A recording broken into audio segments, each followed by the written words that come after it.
Hey folks, this episode of WTF is sponsored by Sub Pop Records. That's right, the Sub Pop Records. You can get comedy albums by David Cross, Eugene Merman, Flight of the Conchords, and others by visiting subpop.com/comedy. Fucking Sub Pop Records, man. Lock the gate!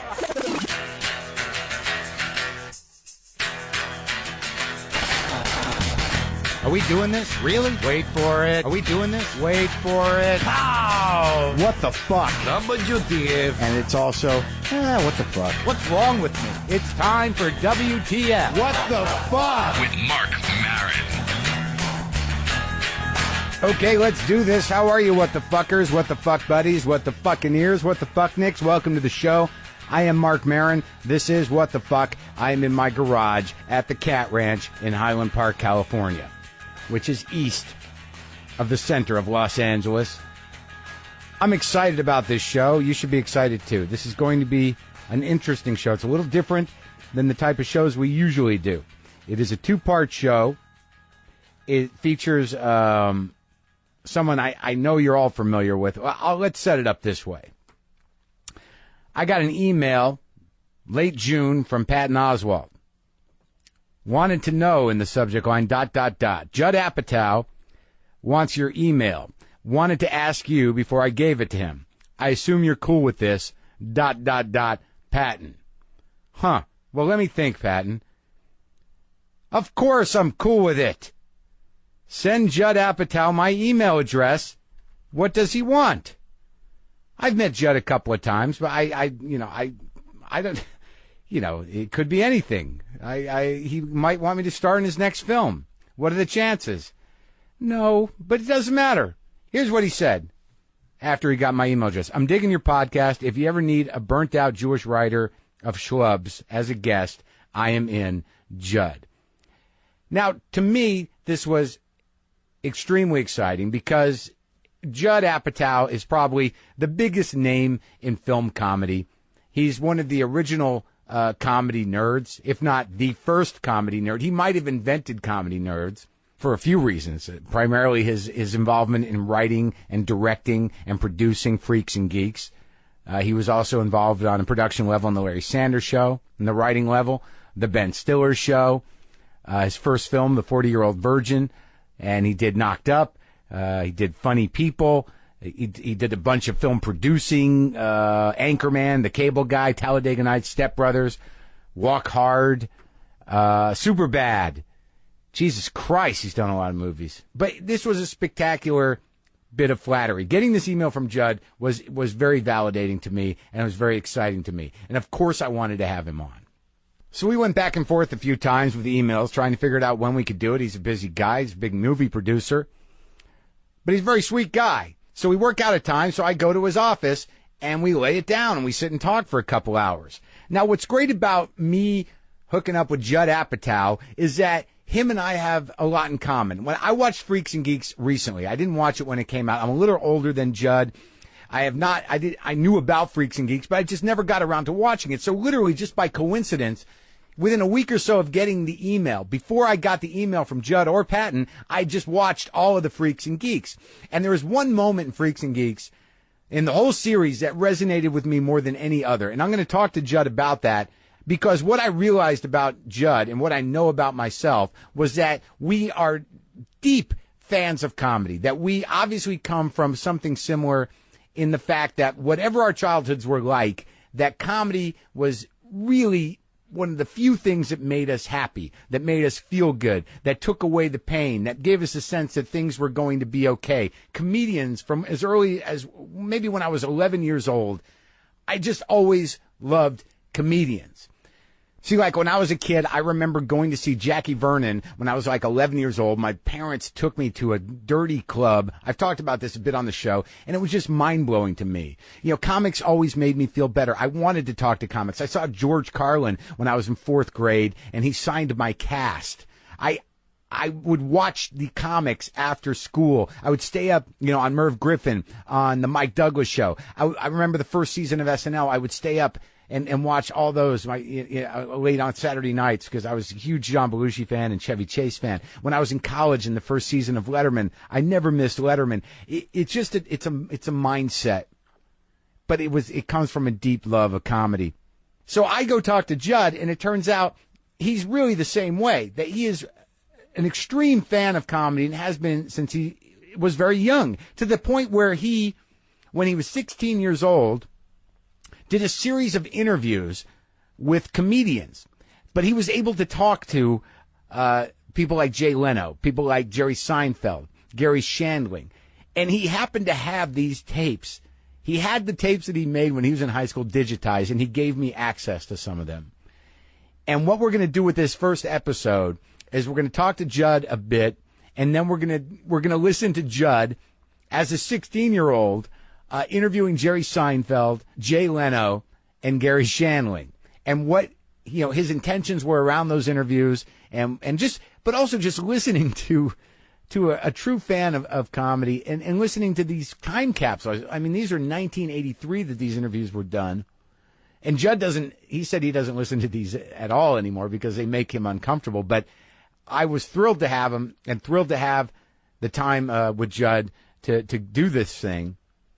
And I got to be honest with you, when I went over there, I was in my standard sort of self-doubting, kind of existentially challenged, depressive drive down to Santa Monica to do an interview with really the biggest producer of films in the comedy genre that is alive right now, and knowing we're peers and having never really spent time with him, and I was judging myself. And something happened after these interviews, after I talked to him. He's a super nice guy, and also, like, I felt like I was talking to another, just a comedy fan, just a guy who loved comedy and stand-ups. And if I am anything, I am a stand-up, for better or for worse, or wherever my career may or may not be. I mean, that's how I identify myself. That's what I do. It was just touching. I felt much better. It changed my entire disposition after I talked to him. So here's what we have here.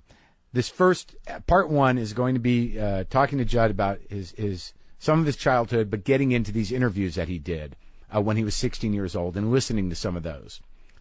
And then part two will be more of a traditional WTF interview. And as you'll find in these interviews that Judd did when he was 16, it really is basically what I'm doing now. So he was way ahead of the curve on that as well.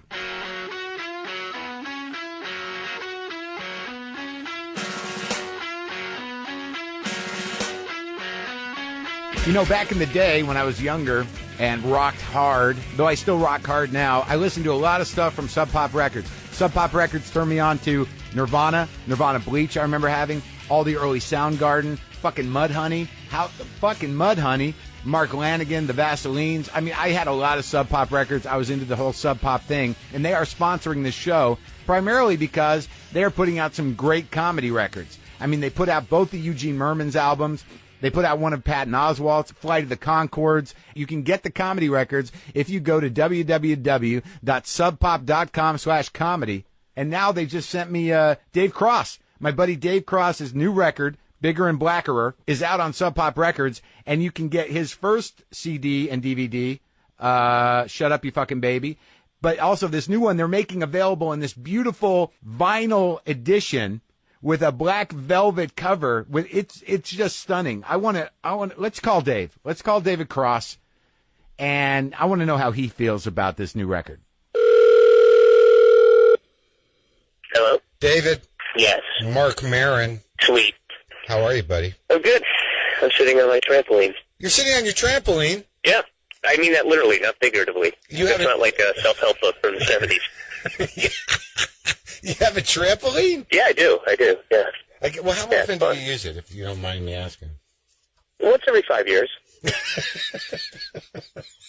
Yeah. So, all right. So I'm holding, Sub Pop has sent me a big gift box, and I'm holding David Cross, Bigger and Blackerer, both in the CD form and in the vinyl form. And I think this is a great record. Are you happy with it? I just got it sent to me like 2 days ago or 3 days ago, and I couldn't be more psyched. I mean, it's really cool. It's black velvet. Yeah, it's a black velvet cover. It's stunning. Thanks, man. Yeah, I'm really happy with it. and it was, I didn't have anything to do with the design. They just, Sub Pop said, hey, what if we do a limited edition, velvet thing? Yeah, great. And, yeah, it's really cool. It's fucking great, Dave, and congratulations on it. And I'm very excited about it. I've listened to about half of it. It's very funny. I'm looking forward to the bonus material. Yeah, the bonus, you know how it is when you're make it a CD? Yeah, there's some things that are, you know what, let's make that a bonus track. I'm not saying anything about it. I'm just saying, let's put that behind the others. Let's put that in the back. Let's make it the special one. It's called rotating the stock, if you're familiar with those are the special bonus restaurant tracks. Industry. Yeah, exactly. Those are the special bonus tracks, and when using the word special, it's like the special bus. Yeah, exactly. Okay, buddy. All right, man. Thanks, man. See you later. Bye. Bye. All right, well, there you have it. Sub Pop Records and their comedy albums. Patton Oswalt, Flight of the Conchords, Eugene Merman, of course, Dave Cross, who we just talked to. Go to www.subpop.com/comedy. Get this Black Velvet Cross album. It's fucking awesome. Awesome.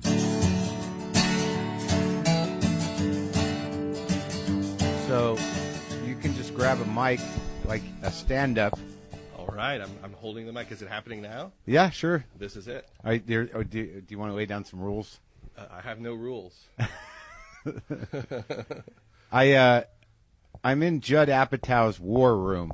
Is this the war room? This is the Situation Room. Oh, the Situation Room. A lot of boards, things being outlined. That's right. You seem to have a similar problem that I do, is that I can't fucking read your writing.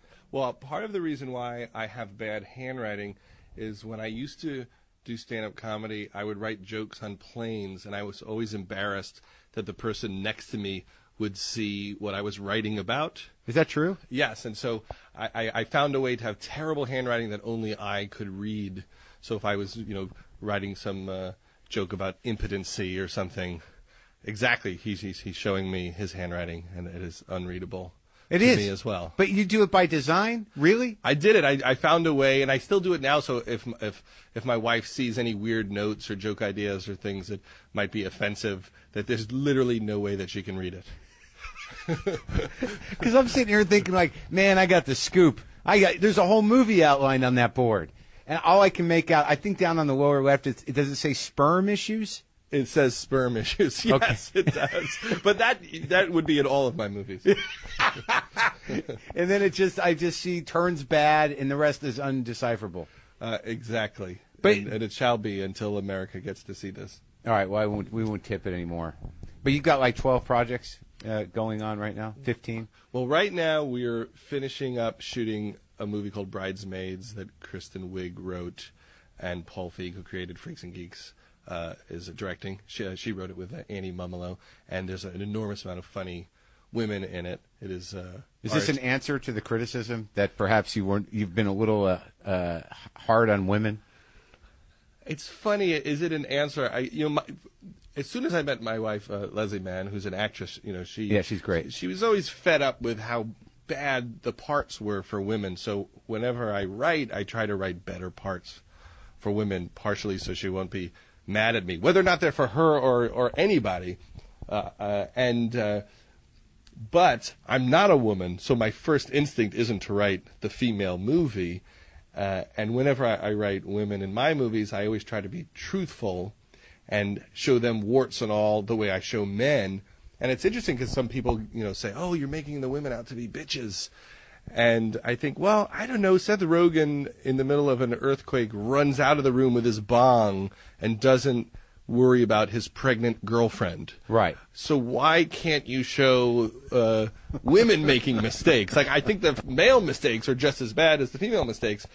But I do know that I've showed women be much more hostile in movies than a lot of people have seen before. And that's partially a reaction to a lot of movies where the women are so perfect and they're gorgeous, but they can't find a man, and it didn't feel truthful. It's either that or I've just been yelled at by a lot of women throughout my life.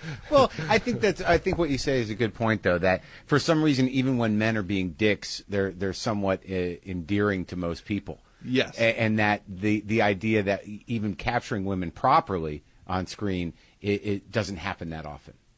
I think that a lot of times they're the goal to get this beautiful woman to like me. Yeah.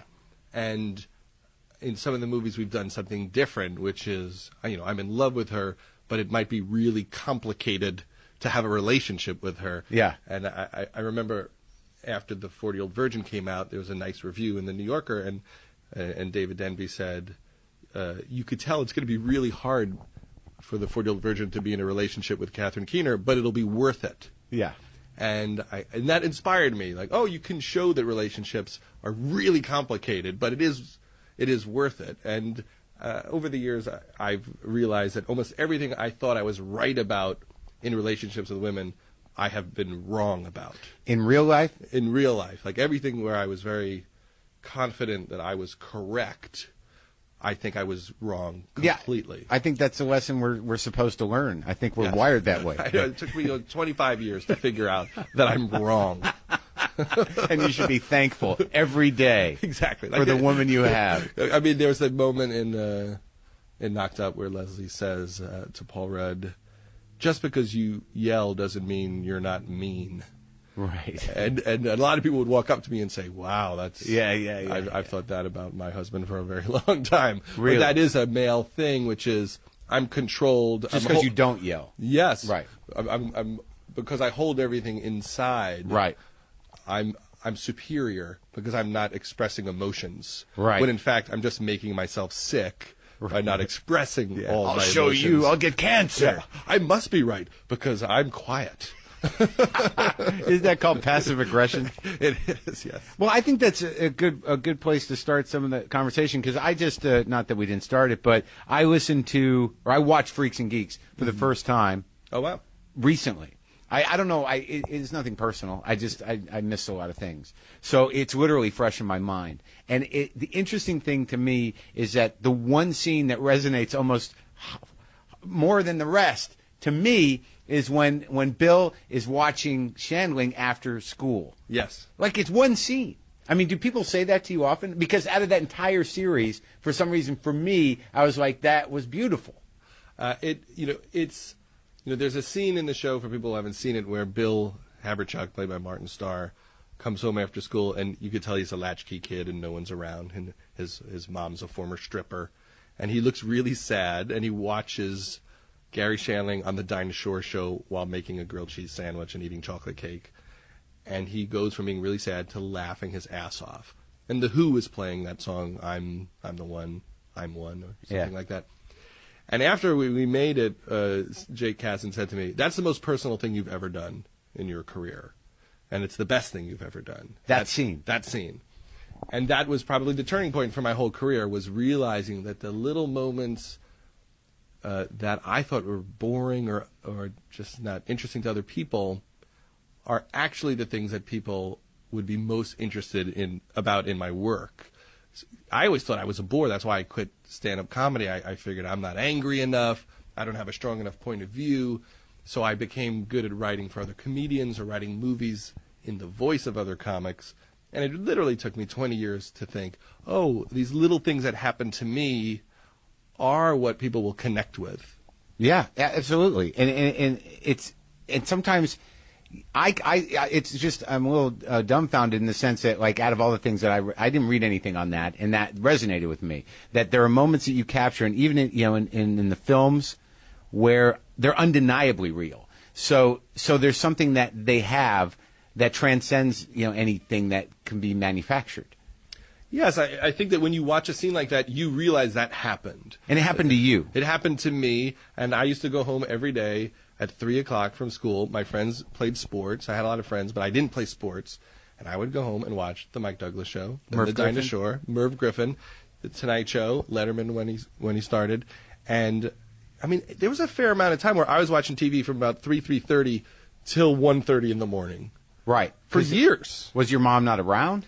I lived with my dad after my parents got divorced, and I just didn't do any after-school activities. And he didn't care? No one cared. I mean, I just went in my room and closed the door, and I was in my fantasy world watching, Michael Keaton do stand-up on the Mike Douglas Show, and I couldn't have been happier. And I look back on it as a great time. I don't think, that was so sad. I was alone in my room. I was, like Bill, laughing my ass off watching Jay Leno in 1979 on the Mike Douglas show. I had that fucking same experience. Because one of them, I still remember one of the moments I decided to be a comic was watching him, Jay Leno. Yes. I don't know if it was on Mike Douglas, but I remember the joke. Yeah. Like they were cutting away to a commercial, and he was on that ridiculous set. And he said, what happens now? Does the chair fold up into the wall like we're on a game show? Am I going to disappear? Yeah. And it was just a moment. It was a beat. But I remember thinking it was the most hilarious thing I'd ever heard in my life. I remember going to see the Merv Griffin show being taped. That's how into it I was. In New York? In Los Angeles when I was in high school. And Dr. Ruth was the other guest. Yeah. And she's taking calls, giving sex advice. And Jay Leno realizes that this makes no sense because the show doesn't air for a month.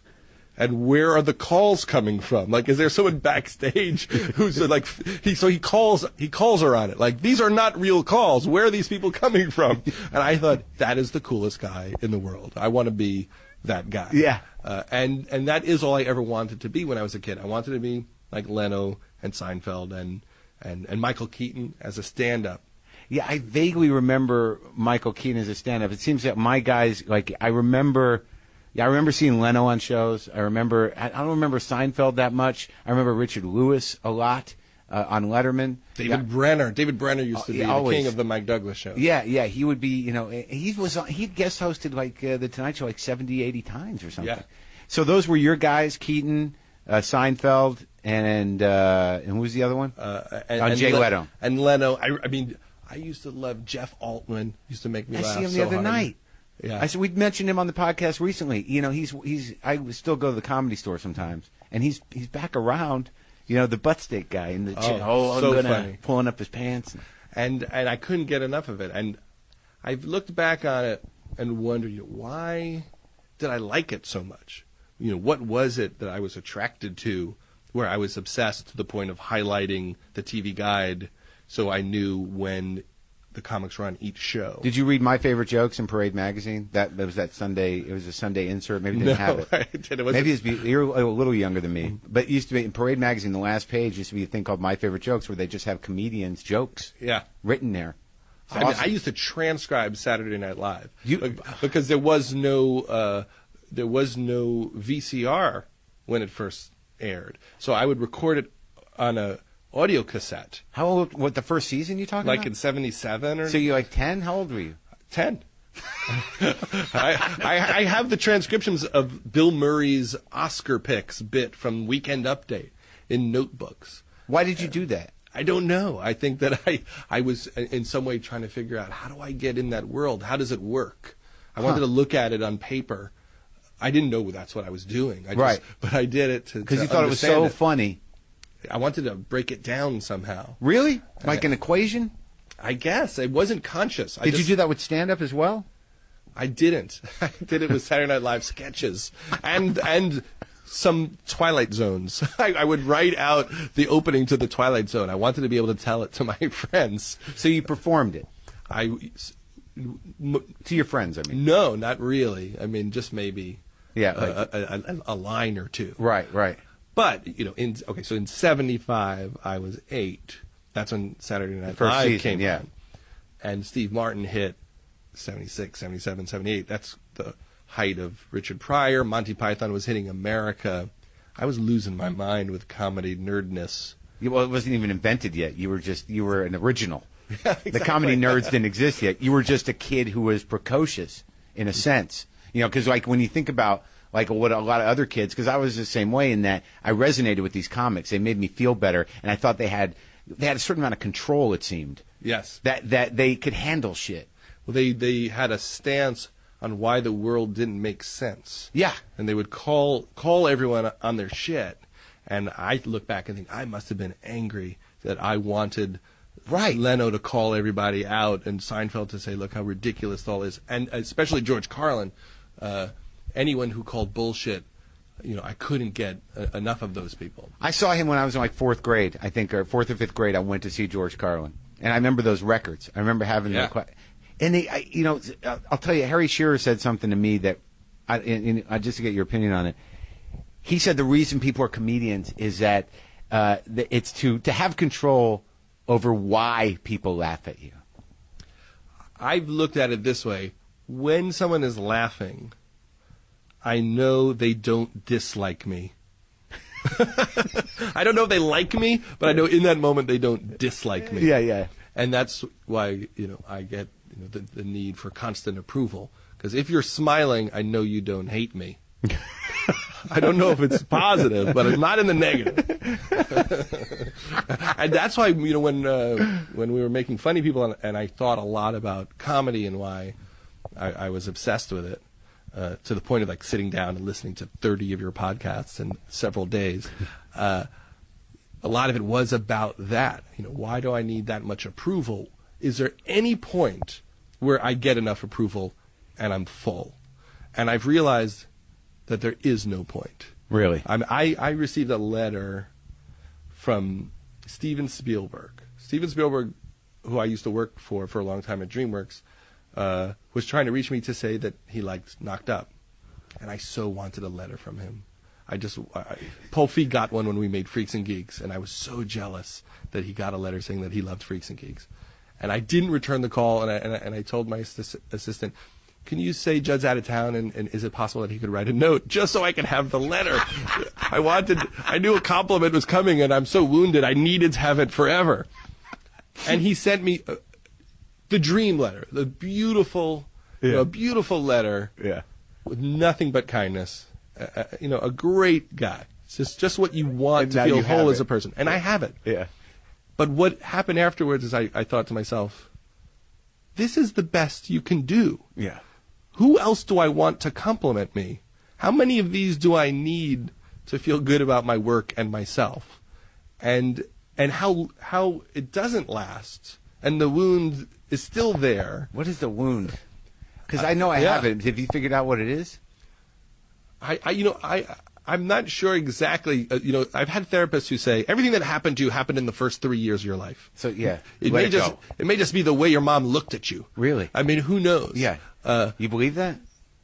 I don't know. I don't know if that's true. I do know that in every situation I walk into, and it doesn't matter, whether things are going well for me in life or career-wise or not, I feel like the weirdo. I feel like the awkward guy picking up my kids from school. I feel that way on the set of my own movies. Uncomfortable in your own skin? I never feel like I own the moment. I feel like you feel like you're a victim of the moment. I just feel like a punch could come from any direction, even if I'm everyone's boss. It doesn't matter. Like that's what I'm realizing is, you have to just realize, okay, that's how you're wired, and so you're able to transcend it. And then if I just acknowledge it, some of it will disappear, and that's a little bit what Funny People was about, which is. He gets sick and says, "What was the point of all this? I'm here in this house and I'm all alone, and everyone outside likes me. I don't have, strong relationships, and why did I do this?" And that's what people say. Sometimes you make movies or you write things to find out why you made the movie, and that's what that whole experience was about. And that a lot of that was drawn from your early career with in the sense that you were you had a mentor in Shandling, right? I had a bunch of mentors. People were very nice to me when I was young. I always try to clarify to people the reason why it took me so long to make a movie about a mentor relationship was because people were so nice that there was no story. Shandling hired me to write the Grammys for him in 1990. How old were you? So I was 23. Yeah. And then he hired me on the Larry Sanders Show after the Ben Stiller Show got canceled, and has been helpful to me on everything I've ever done. So there's no great Shandling story. I used to write jokes for Jim Carrey and worked on some of his movies. So I had to fabricate a character that was an amalgam of a lot of people, but slowly you realize, it's just me. It's just the worst part of me. Mm-hmm. And then suddenly it all makes sense. Almost like your dreams are supposed to be everybody in your dreams is you. So now you can look in the same way that in your movie, somehow or another, everyone's you. It does work that way. It's different sides of you. Here's me at my worst. Here's me at my angriest. Here's me as a pregnant woman. Exactly. Well, yes. Here's me at my neediest. Here's me screaming at the crowd. I mean, so your thoughts are coming out in different ways. And some of it is observations of other people. You know, some of the rants in Funny People were based on me watching Rodney Dangerfield at 1 a.m. yell at the crowd. And, you know, one night he was in his bathrobe or something. Sure, he used to get out of his car in his bathrobe. Where was this? At the Improv, and he gets on stage, and he just didn't do his act, and it was fantastic. It's, you know, your favorite comedy fan moments. Yeah. And he said to the crowd, "Yeah, sometimes life makes perfect sense, and then you come." And then there was a woman there, and he says, "Oh yeah, you're beautiful, yeah, you'd be different. You'd love me for me." And it was brutal. It was brutal to watch. Because at that point, when he was before he was medicated, the sadness and the anger was he couldn't hide it anymore. And when he get a few cocktails, and it was fantastic to watch. And I've seen a bunch of people have that meltdown where it's 1 a.m. and they drop the act and they tell you what they're going through. Yeah. And that's my act. Yes, exactly. Well, that's my favorite part of comedy is you know, when you get to that next place. And when my favorite scene in Funny People in terms of the performance was Adam singing the song at the piano, "Fuck George Simmons," and he just improvised it. He said, "Tonight I'm going to do something on the piano," and we were trying to create one of those moments where someone just has the meltdown in front of the crowd. And after we shot it, I said to Adam, "I don't know if we could use that. That was pretty crazy and pretty dark, yeah." And then one of the editors put it together, and I thought, yeah, that captures those moments. I remember seeing Paul Rodriguez one night late at the Improv just go on a rant, and it was one of the funniest sets I've ever seen in my entire life. You don't see it as much as you used to. You know, I mean, in the clubs, I don't know how often you go out there anymore, but you know, there was a time, that generation, there seemed to be a little more freedom and a little less eyes on everybody. You know, you can still see it at the Comedy Store, and I don't go to the Improv much, but I mean, there was a time, it seemed, in the 80s where the meltdown was fairly commonplace. I remember seeing Larry David rant at the crowd, and the moment, you know, those moments between midnight and 1:30 in the morning at the Improv is where a lot of the great things happened. And what did you just hang out there? I was the MC. I used to MC 4 or 5 nights a week at the Improv in Hollywood. What year? How old were you then? From about 88 to 93.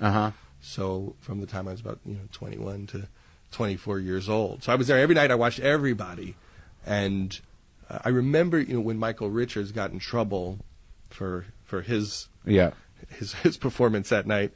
I had seen him do things like that.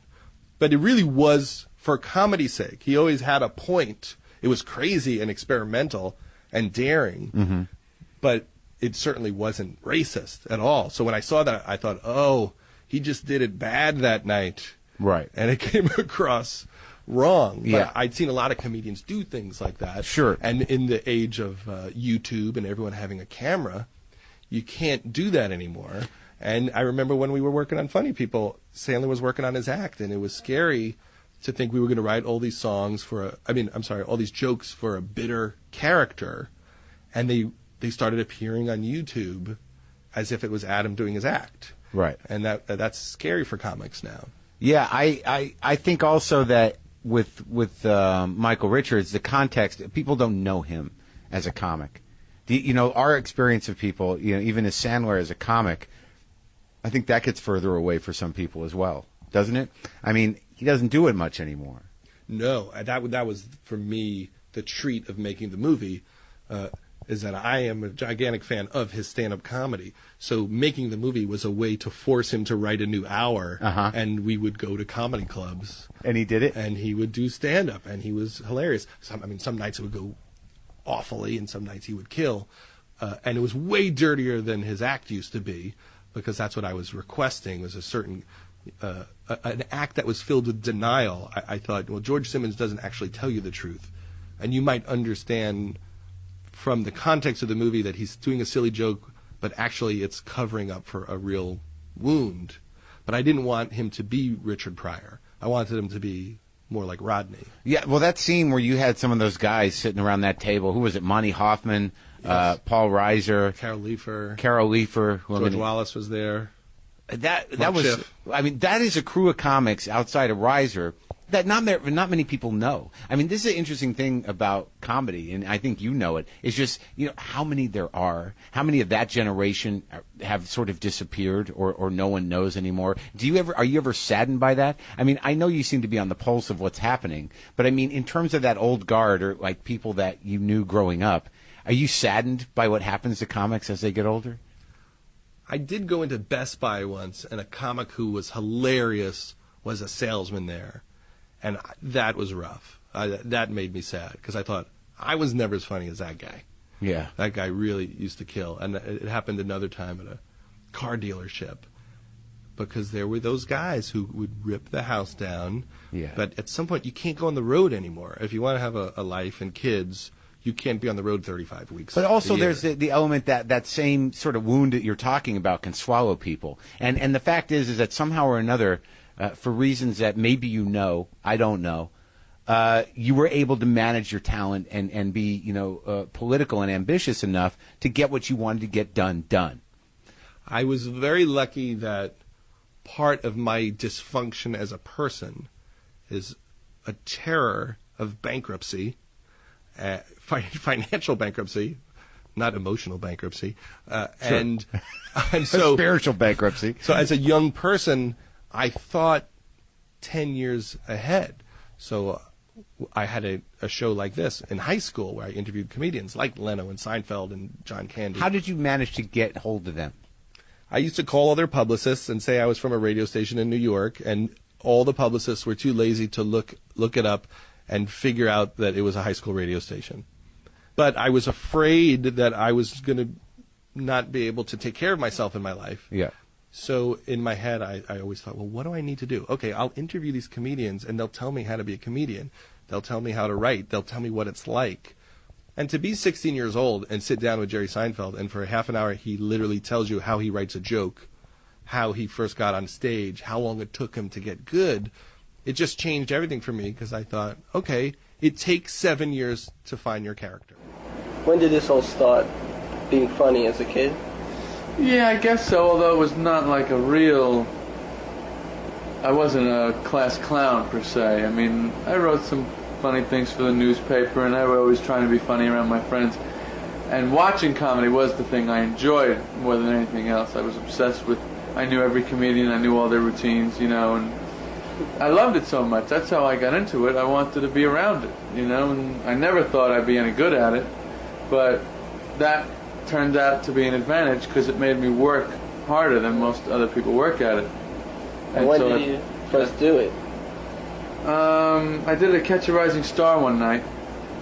My first time on stage, I write the whole act out, and I put it there on my bed and I rehearse it over and over again. I'm standing there with a bar of soap, like it's a microphone. And I get up on stage, and I got this thing memorized cold. I get up on there, it's gone. I can't remember a word, a thing. I stood there for about 30 seconds with saying absolutely nothing, just standing there, freaking out. I just couldn't believe that all these people are looking at me. And then I was able to just remember the subjects I wanted to talk about. This is absolutely true. I'm not embellishing this at all. I stood there and I went, the beach, driving, your parents, and people started laughing because they thought this is my act. And I couldn't even really hear them laughing. I was like absolutely panicking. And I think I lasted about 3 minutes and I just got off. And that was my first show. And what was it supposed to be? Like, what was the original jokes that you wrote out? Oh, there's a couple I'm still doing. The bumper car routine, I don't know if you've ever seen that. I do this thing about there's always one bad driver on the bumper cars. It's like one helpless kid who's like, as soon as the ride gets started, he gets stuck in a pack of empty cars. Yeah. Father and son team are spinning around. It's the... How old were you when you did it the first time? 22. 21 maybe. I was still in college, I think. And what did you study in college? Theater and film and television. I did 2 majors. And how long did it take you to develop the act so that you got laughs steady? It depends on what you mean by steady laughs. I mean, the worst I ever was I would bomb every other time. That's how bad it was in the beginning. And then it progressed to that point, and 8 months after I began, I was making a living. At Catch a Rising Star? The comic strip, actually. And how does that work when you audition and then get steady work? Well, you audition, you start off at 3 in the morning, and you fight your way through the order hopefully by doing better than the guy that they put on ahead of you. And next night they put you on ahead of him. And then you try and do better than the guy and they watch you, and it's of course a lot of politics, but basically if you're good, people notice it. That's the greatest thing about comedy, which is really the big reason I got into it, is if you've got talent, it's unmistakable. And no one misses it, and you don't have to wait around for a break. Yeah. It's very easy to get a break. It's very hard to be good enough. So now you're 16 years old. You're talking to Jerry Seinfeld, even though he wasn't huge yet, in the sense that he didn't get huge for another almost 10 years from when you talked to him when you were 16. But he was your hero, or one of them. Yes, I used to watch him on the Merv Griffin Show and the Tonight Show. Right. I think he started doing talk shows in the late 70s, Yeah. Seinfeld. Yeah. I just know that because at the Comedy Magic Club, he signed The Wall in 1978. But to me, he was the greatest. There were the 3 or 4 people that I loved, and Seinfeld was definitely one of them. And I used to go see him at Caroline's in New York because it was the only comedy club that would allow kids in. On 9th Avenue, the old one. Yes, because it was a supper club, so I could go there and have dinner with my friends when I was 15, 16 years old and go see Pee Wee Herman or Howie Mandel or whoever. Oh, my God, that's so long ago. That club, it was a nice club, the separate room or the dinner club. It wasn't the South Sea, it wasn't the second one or the third one. It was that first one. The first one, it seemed to seat about 85, 90 people, and people would have a fancy dinner and see a comedian, and it almost felt like something from the 30s. Yeah. Oh, yeah. It was like a burlesque, not burlesque, but like it had class. It seemed like it had class. But like when you're sitting there, you seem pretty calm. You don't seem. You're a fan, but you're also like you're fairly deliberate. You have a plan. You have an interview. I mean, there's one of these interviews. I think it was the one with Seinfeld where you're like, I think that's it. You're literally. Were you freaking out inside, or what were you really trying to do there? I truly think that it happened right after my parents got divorced, and I just thought, I got to get my shit together. I got to get something going in this life. I really need to take care of myself. Yeah. Because when your parents get divorced, they just make terrible mistakes. Yeah. And they fight, and you see that adults have very real flaws. Yeah. And I think my instinct was, oh, my God, maybe they're wrong about all sorts of stuff they've been telling me. and if my mom thinks my dad's the devil, and if my dad is enraged at my mom, then maybe some of this advice they've been giving me is wrong about things. I mean, I don't think he's the devil. He's very nice to me, and it just completely threw me. Like, what is it? Because it's important that you just believe your parents. Like, they know what they're talking about, and there's a comfort in they're sane. Yeah. And so when you see them, at a terrible moment, at their worst, and they're screaming at each other, and it's really like madness for a couple of years. My reaction was, first, nothing is true. I don't believe anything. I don't know. I can't rely on these people because they can't rely on each other. Yeah. And they've bailed on each other. Yeah. And I felt in some way, I felt bailed on. Like, of our course. whole family isn't important enough for you guys to just figure out how to get along. You're literally going to, one of you is going to leave, and I'm going to see the other one, like, randomly. And it was terrible. It's awful. And so going to talk to these comedians felt like, okay, this is the direction that safety is in. So when you were asking Seinfeld about, where he saw his career going, you were like, this is an option. The real question was, where is my career going? Yeah. And I really was curious. I mean, how do you get on stage? Do you sign up? Yeah. How many minutes do they let you do? You were in sort of a crisis mode. I was in total crisis mode. I was losing my mind. I thought I need a job, and I also had a sense that my parents were not going to be able to afford college. Yeah. Because they were having financial problems, and even though I was, getting ready to go to college, I didn't have a lot of comfort that I would be able to complete it. Right. And so I thought, well, why don't you just jump right into your dream? Just have the balls to do it. And all these things you were doing in the guise of, you were using these on the radio show in high school. I probably aired 4 of them. I mean, Right. The entire idea of interviewing comedians was a ruse. It was just an excuse to force Jay Leno to talk to me for an hour and a half. Because every kid has that. Like, you want to meet a star and you want to ask them how they do it, and especially if you want to do what they do. So how can I get in a room and say, how do you do it? Right. I know to a normal fan, you might give me 90 seconds. Right. But if I can pretend that I have a radio show, you'll give me an hour. And also, they comedians love to talk. I mean, like, I know, like, I've done interviews with, college kids and whatever. Yes. You're like, oh, hey, this is a fine opportunity for me to be influential. Exactly. This child seems very impressed with me.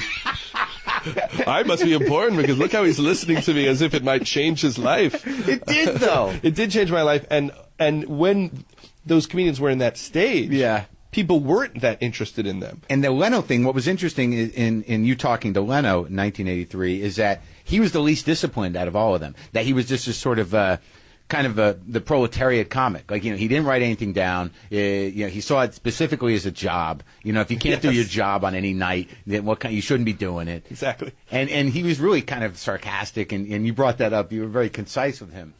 How would you describe your comedy if you had to say it? It seems a little, sarcastic and observational. Yeah, that about sums it up, I guess. Sarcastic and observational. I guess, I don't know. I try not to, I don't even say I'm a comedian on stage. I mean, I just kind of do it and let people form their own opinion about what it is. I mean, to sit and pontificate about the wonder of it all is a bit narcissistic. I don't know. You just do it, and if it seems instinctively funny, that's the thing.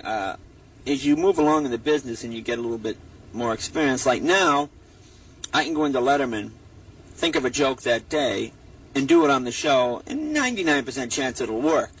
Whereas the old days, you kind of have to go over the routine more and more.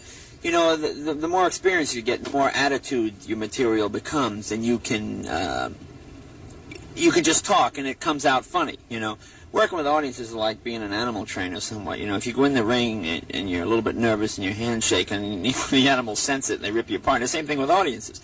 If you get up there and go, hi, everybody, how you doing? People go, get off the stage. They're not going to laugh. But if you use a little bit of authority and kind of take charge, Is most of your humor worked out on the stage? I mean, some people work out on paper and they no, think I don't about have it. anything on paper. No, I've never written anything down. I suppose I should. Everybody says, you should make notes. But I seem to remember the funniest stuff and forget the stuff that isn't that funny. Once in a while I forget a funny one, but no, I don't write anything down. I should, though. You're right. I see you have notes and everything there. I don't have any of that. I should keep copious notes, but I don't. So how do you keep it from getting boring if you're playing so many places every night? I mean, it's a job. You have to do your work, I mean, you can't... It's not a hard way to make a living. It's a fun way. You make a lot of money for having essentially a good time. And if you can't get up for it, well, then get out of the business. People say, well, gee, what happens when you're just not in the mood? Well, I mean, the worst I ever have is a bad hour. Most people have a bad day. I mean, if I can't fake it for an hour. My wife can tell. My wife will say, gee, you didn't seem quite up as you usually are.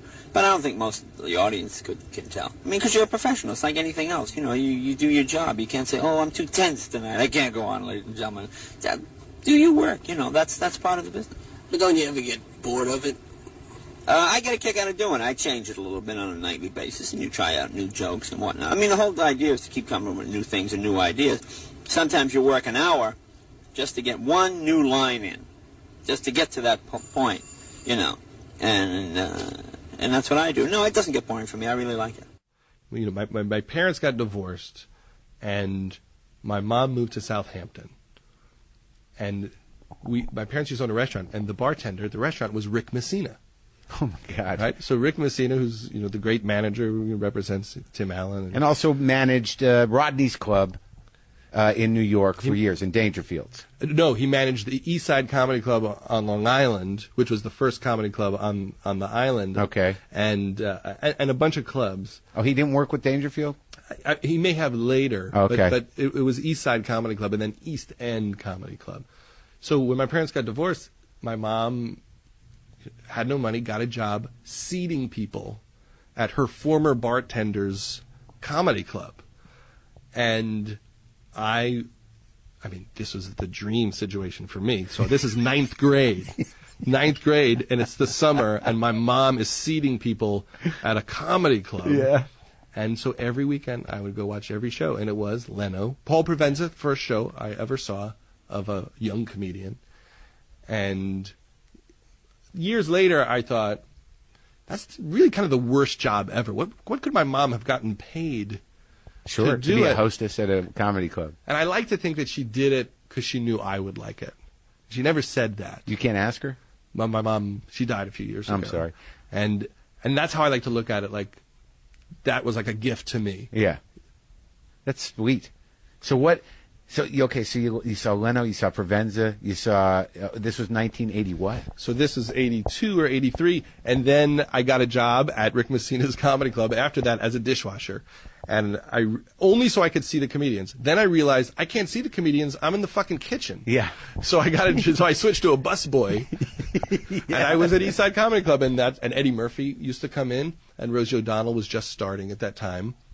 And I would watch the comedians, and I thought, I don't have the balls to tell these people I want to do this. It may have been obvious to them, but I couldn't even tell anyone. I was so scared.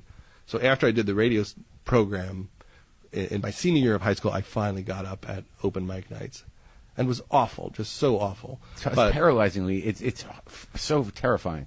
And John Mulrooney's hosting the open mic nights. What happened to him? And he just... I mean, it was pandemonium how much he would kill, and he would insult the crowd. I remember him. He was fantastic. Yeah. I'm sure he still is. But to go on after that, when you have no idea what you're doing and you're 17 years old. And you had to wait for God knows how long? I mean, there was that whole thing that people forget, that like literally if you were doing an open mic, you didn't get any special treatment. And the host, it all depended on his humanity, how he was going to treat you and what he was going to put you through. And there'd be 20 comedians, all who get 5 minutes. And Yeah. you never knew if Mulrooney might, he might do 20 minutes between acts. Right. And so you might get on at 8:05 or 1 in the morning. So you started, you're like the real deal. You came from a real comedy background, almost in a way that none of us did. I mean, many of us who started in those open mics didn't watch comedy till we were stuck in those rooms and we had to. But you were actually just compelled to be there as a busboy. What were you, like 16 then? Yes, 15? 16. That's hilarious. So you wanted nothing more than to be in the comedy business from early on. From the earliest time I understood that people got on stage with mics. I never had any interest in doing anything that I'm doing right now. It was not part of the dream. If you listen to those interviews, it's all joke writing. It's not screenwriting. I'm not talking about how I love movies and I love paying attention to what the cinematographers are doing. I literally want to understand the mechanics of a dick joke. That's my vision quest. Yeah, and that's was what to figure that out. And that's what you got from Gary. I mean, that it was interesting. There's a couple moments that are great in these interviews. Is that, and I know it just from doing because you're really doing some version of the show I'm doing now. When you're 16, without the courage to go personal. Right. But it's there because there's a vulnerability to you because of your age, and there, you wouldn't expect you to get too deep in terms of what their life is, or could you help me with my parents' divorce? That would have been the best version of it. If I asked Seinfeld how to write a joke and then went, my parents were fighting a lot, and why do you think that they have this animosity towards each other? But that's the only difference between what you did when you were 16 and what I'm doing now. Exactly. Yes. But there's moments where where I'm interviewing on this show where I'm thoroughly entertained by who I'm sitting with. And it's a great feeling to be like, there's times in these interviews where you laugh, where it's so clear that this is the best show in the world. I mean, I'm the only one here. Well, when I interviewed Seinfeld the first time, my brother was with me, and you could hear him the laughing. second laugh, yeah. And he's laughing in the background. And to us, it was like being in the room with Paul McCartney. Yeah. It was. Yeah. I think to some extent, we had a vision for what Jerry Seinfeld was, more than Jerry Seinfeld had a vision for what Jerry Seinfeld was. Yeah, because he thought he was the best. Yeah, it was like being in a small club seeing REM in Athens, Georgia in the early 80s. Right. We knew what we were seeing and who we were talking to. A really small club. Just you and your brother. Exactly. And what happened to me when I was listening to that, I did what you do when you listen to good comedy with somebody else. Like, you started laughing at the bumper car joke, and then I started laughing in my car coming over here because I don't know that joke. But it's a great joke. It's a great observation. And you know, the great thing about it was most of those people were very, very nice. And so it also made me feel like, oh, this is a world of strange people who might accept me one day. I don't feel that different than Seinfeld. He grew up on Long Island. I grew up on Long Island. So did Paul Reiser. I felt like, oh, I am one of you. I just haven't figured out how to do it yet. Right. Now, the Shandling conversations. So that was the first time you talked to him? That was the first time I ever talked to Gary. Somehow I hunted down a very weak publicist and convinced them to let me talk to Gary. I guess at the time that wasn't a big deal because Gary was just opening up for Joan Rivers in Vegas or something. He was still a very young comedian. Well, that's interesting. That the theme of all of these clips is that, you know, none of them were as big as they became. I mean, this was just them. None of them had broken yet. Yes, I have to be proud of one thing. Yeah. I had good taste in comics. I did like the right guys. You know, I was a comedy writer before I was a comedian. Really? Who did you write for? I wrote for Sanford and Son and Welcome Back, Kotter. Really? And, the Harvey Korman show. I wrote for about 6 sitcoms before I said I want to do stand-up.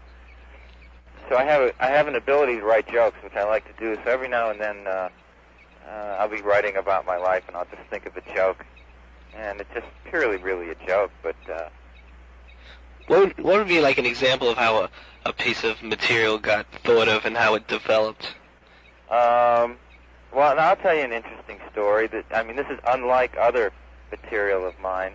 I do this joke in my act that I've heard every excuse for a woman not going to bed with me. I think I've heard them all. I remember this one girl actually said to me, look, not with this Falkland Island thing.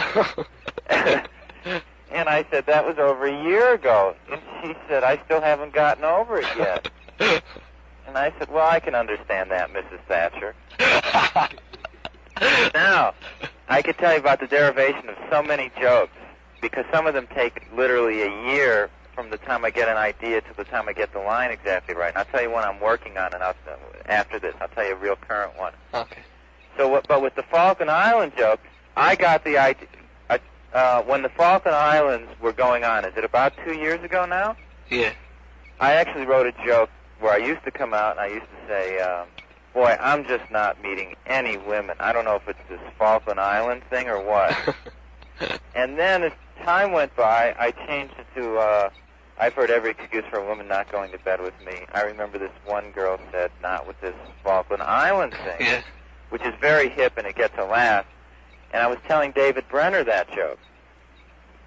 And David says, then you ought to say, that was over a year ago. Because that's funny, because, you know, Yeah. you should say, well, that was over a year ago. Yeah. And then I said, well, she still hasn't gotten over it yet. And then later came the tag of, well, I can understand that, Mrs. Thatcher.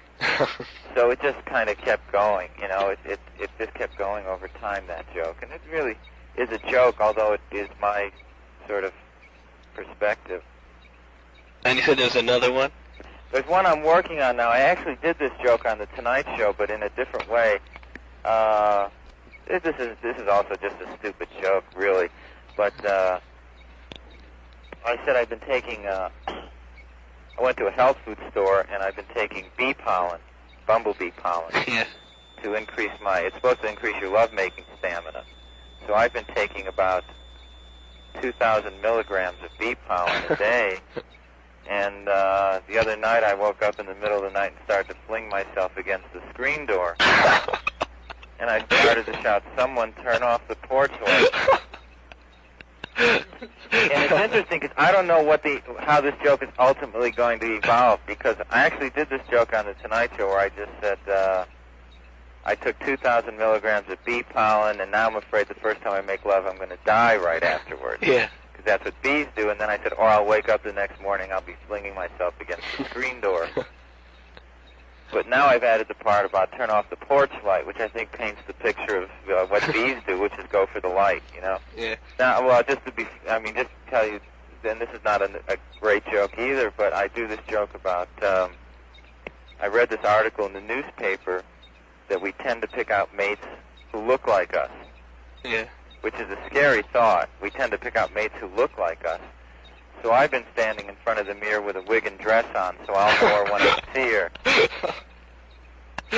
Now, what's funny is I originally, when I wrote that joke, I used to say, I'll stand in front of the mirror with lipstick on, so I'll know her when I see her. And then I tried, I'll stand with a wig and lipstick on. And so you just keep playing around with it. But you play around with it I don't play around with it always in an intellectual way. I play around with it instinctually. So I'll get on the stage, and because I really am naturally funny, and it comes from instinct, I ad-lib different things in that joke all the time, and then I just hit wig and dress, and as subtle as it sounds, it makes a difference. Yeah, like all comedians, ad-lib jokes and keep them in the act. But do you sit down and actually, with an idea and sit down and try to work it out on paper, or no? Yeah, I do both. I mean, because I often ad-lib an idea, really often, and write it down, and then sometimes I develop it further. Yeah. But when did this all begin, this whole interest in comedy? Well, I mean, it really is back to when I was a kid. I mean, I had total interest in comedians when I was 10 years old. That was the first time I ever spoke to him. Then I met him when I was working at the Comedy Magic Club, and my manager, Jimmy Miller, was there.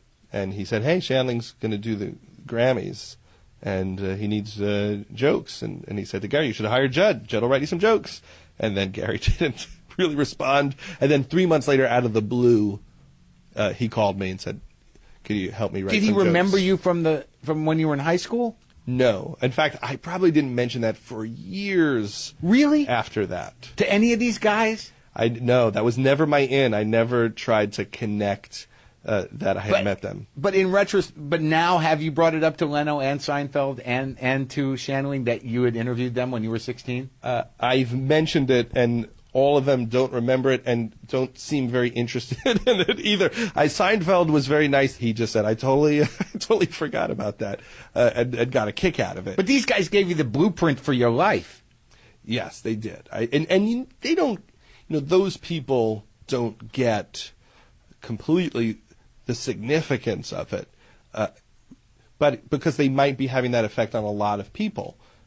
That what they do. I find that hard to believe, because if somebody writes me an email or even says that I change them in any way, not only does it make me feel good, but I have to fight the urge to go like, what did I do? Well, hopefully maybe they do get it. Maybe it's just something that it's hard to express or connect about, because it is such a powerful thing. It's almost weird to look someone in the eye and say, you changed my life. It's almost a stalkery thing to do, but in some way I've been a little bit connected to some of those people, and they've been very nice to me as the years go by. I treasure when Seinfeld sends me a note and says he likes funny people or something. Right. It means more to me than he ever could know, because I literally thought about him as I made it, and I thought, one day Seinfeld's going to see this. I better not fuck it up. Yeah.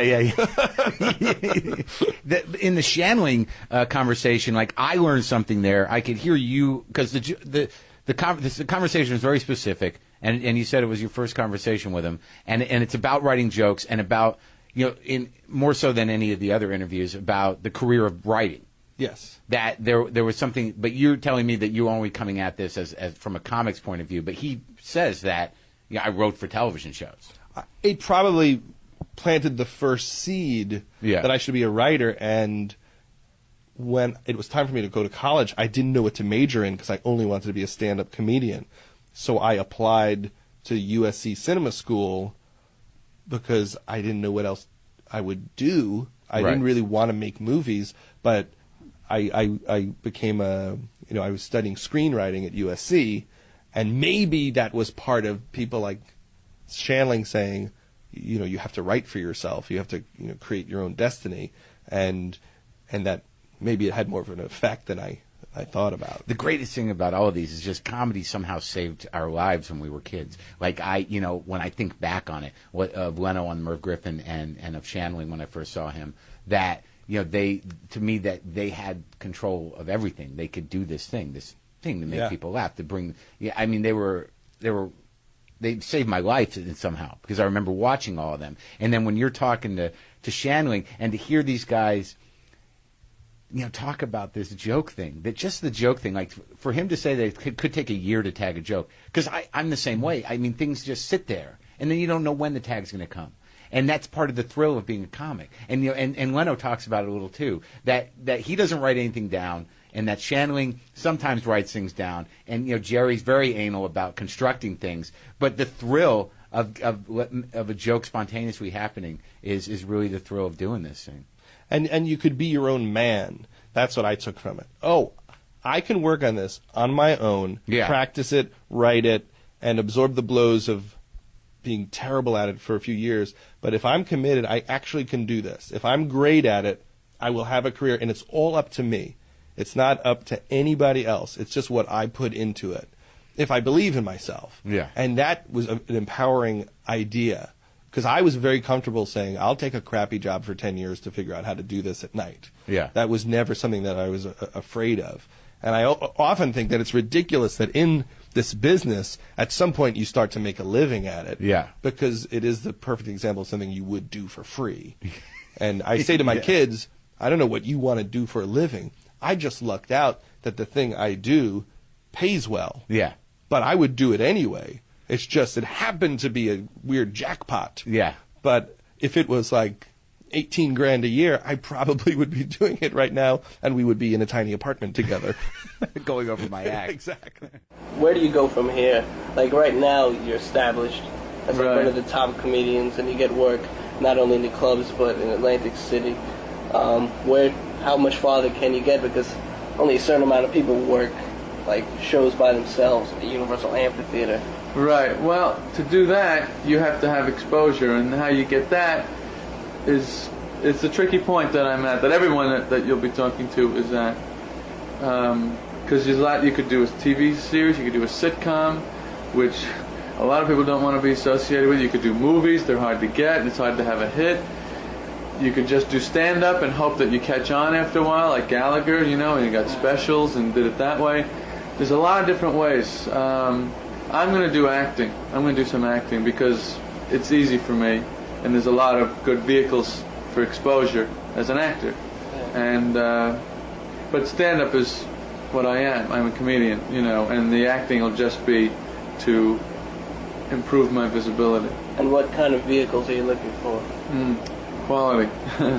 That's my only real consideration. It could be anything, as long as the people are trying to do something good. There's a lot of things I've been offered that I didn't do because I don't want to do a piece of junk. I'm not starving, and I feel a responsibility to the people that like what I've done so far.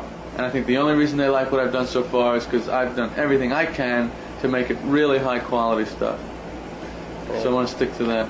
What would success be if you achieved success of everything you wanted to do? What would it be? At what level? I think what Bill Cosby is doing, to perform in concert, to perform in the top rooms in the country, to be he does his commercials, but to be well known and to be considered one of the best stand-up comics you can see. That's what I want to be. I want to be the best that I can possibly be. Well, that should do it. Okay.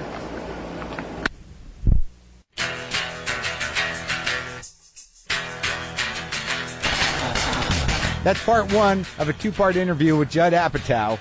Part two will be coming up on Thursday. And in that one, we really talk about, comedy philosophies. We talk about movies he's made, his favorite movies. And we really talk about how he feels about his career and where he's at now. And, of course, I talk about myself a bit. So look forward to that. Judd Apatow, part two, coming up in just a couple days. And you can go to WTFpod.com. Send me some feedback on these episodes if you like, and get on the mailing list so you can know ahead of time what's happening. That's WTFpod.com. And obviously you can get all the links to all the other stuff there.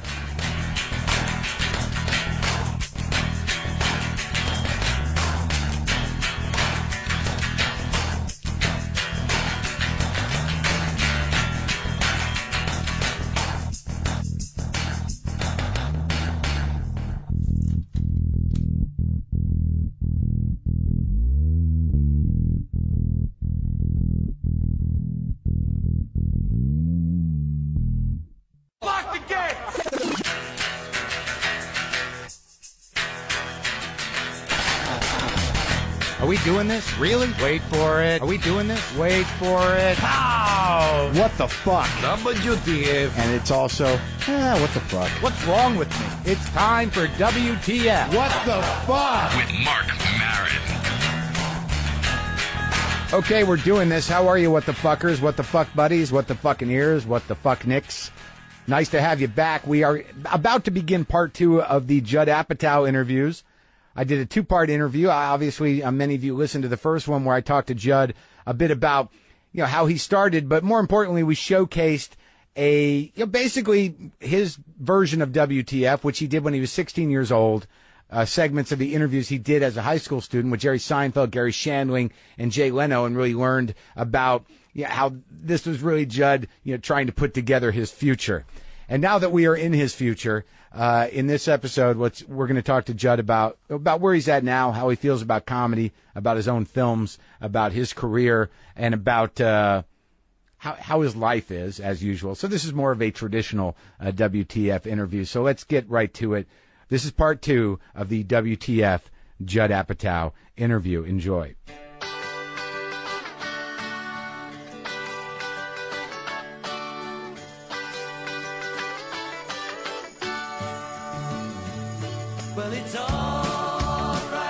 I met you briefly. The first time I met you was at a party at Stacey Nelson's house. She was a publicist. I was dating her. I was being held hostage at her house. Yes. I did the A-list. I think it was 1989. Mm-hmm. Amazing Jonathan. I met you at a party, and you insisted that I was never going to leave L.A., and I left. And really? And I wish. Why would I say that? It was one of those weird moments where like, everyone's hanging around, and you go like, so what are you doing here? And I'm like, I'm staying at her house, and I got to go back to New York. You said that you'll be back. You'll be back. Like, it was like almost ominous, and like and then you said you shouldn't leave. It's something to that degree. But I left. I probably should have listened to you because I didn't come back for years. But there was that whole crew there at that time. It was Ben Stiller, and I imagine that's around the time that you guys were working on the show. Was that 88? The show was 90. We probably started working on it in 91 and aired in 92.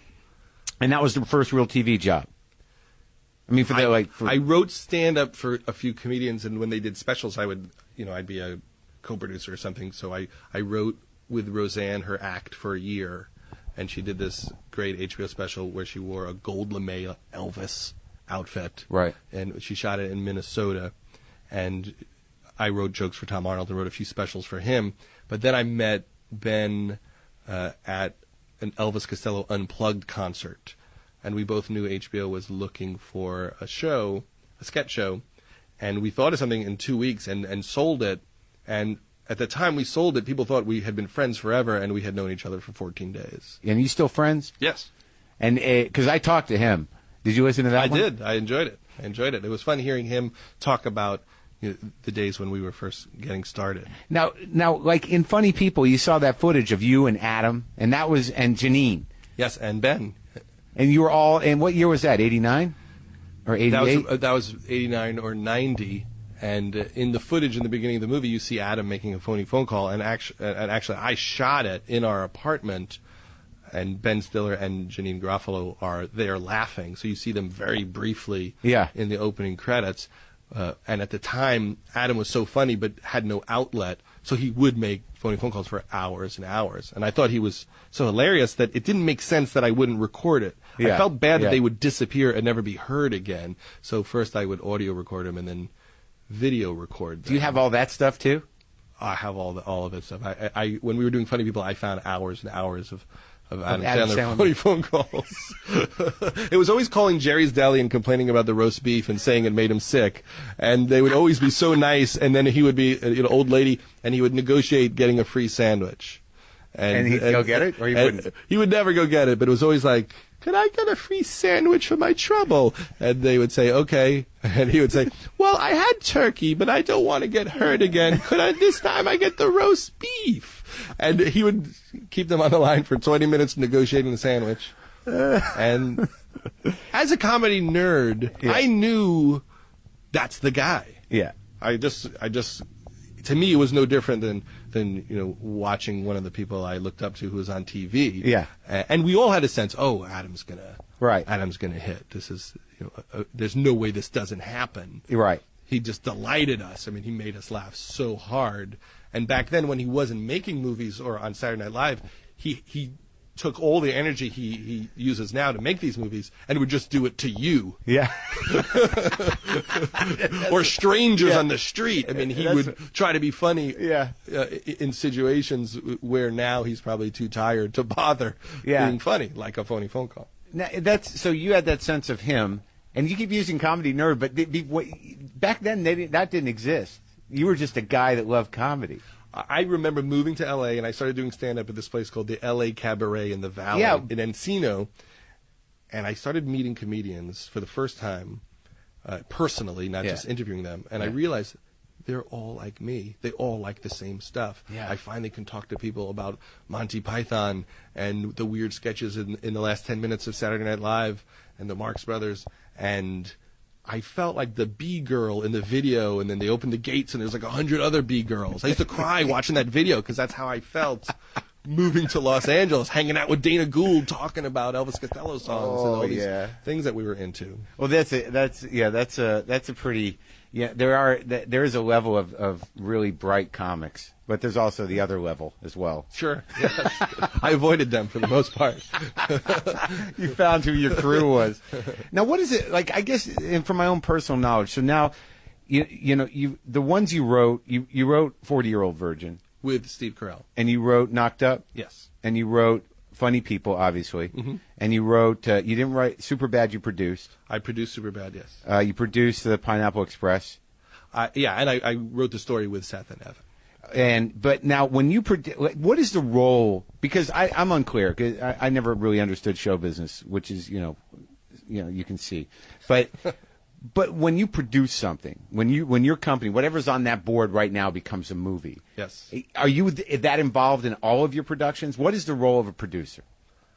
I think it's different for every producer. Some producers might just help you sell something, get you the money to make it. Some producers are very deeply, creatively involved in every step of the process. For me, I'm a writer, so as a producer, the thing that I can do that's most valuable is, from the earliest stages, talk about the story with you and pitch it around and try to make it better. And then I have failed enough in this business to know what can go wrong. Like what? And what are your failures do you consider? Well, I certainly had a lot of experiences where I didn't control the casting. And so early on I realized, if I can't hire the right actors, it's not going to work. Even if they're great actors, if they're the wrong actors, it's a disaster. Or if we lose control of the script and you get rewritten by a stranger, it's going to be terrible. So there's hundreds of lessons that I took a beating to learn. And so now when I meet a young writer, so if it's Seth Rogen and Evan Goldberg, and they've been working on Superbad for 7 years, literally they started working on it when they were 13, 14 years old. There's 100 landmines I can help them avoid because I got blown up, by them before. But, it seemed to me that movie made sense for you because it did what you like to do. It seemed to me that movie had elements that were so personal and clearly so, genuine that they were undeniably real. That's what I loved about the script. They showed me the script in 2001 or 2002, and we did a table read of it where Seth would play one of the kids. Yeah. And him and Jason Segel read it. By the time we had it made, they were too old to play those parts. But I related to a story about two nerdy guys realizing that They went all the way through high school and never learned how to talk to girls, never learned how to be social. They just hung out with each other, and now they're going to go to different colleges, and they're fucked. So that in a panic, they try to make up for lost time. But over the course of many years of reading it and punching it up and talking about it, we all figured out that it really was a love story about high school friendship and what that means. And once everybody tuned into that, and we hired Greg Mottola to direct it, it actually, in addition to some amazing comedy writing, became an emotional movie. And that's why I think those guys made a classic, because it's strangely powerful in the way it reminds you of how much you loved your best friend in high school. Yeah, it was one of the things that really drew me more into your work, and also this Freaks and Geeks thing. This is a recurring theme with you, is that these socially awkward, alienated, guys that have to deal with that and have to group with each other and sort of have this different type of strength to get through things. Cocky nerds. That's what me and Leslie always talk about. It's people who think they don't think ill of themselves. They actually think that there's something special about themselves, but no one's noticed it. Right. And so the characters on Freaks and Geeks, the geeks, they look down on the people who beat on them. Yeah. But they still are terrified of them. Right. And so that's what makes them interesting. But they know they're superior. Yes, they have an air of superiority as they're getting pummeled.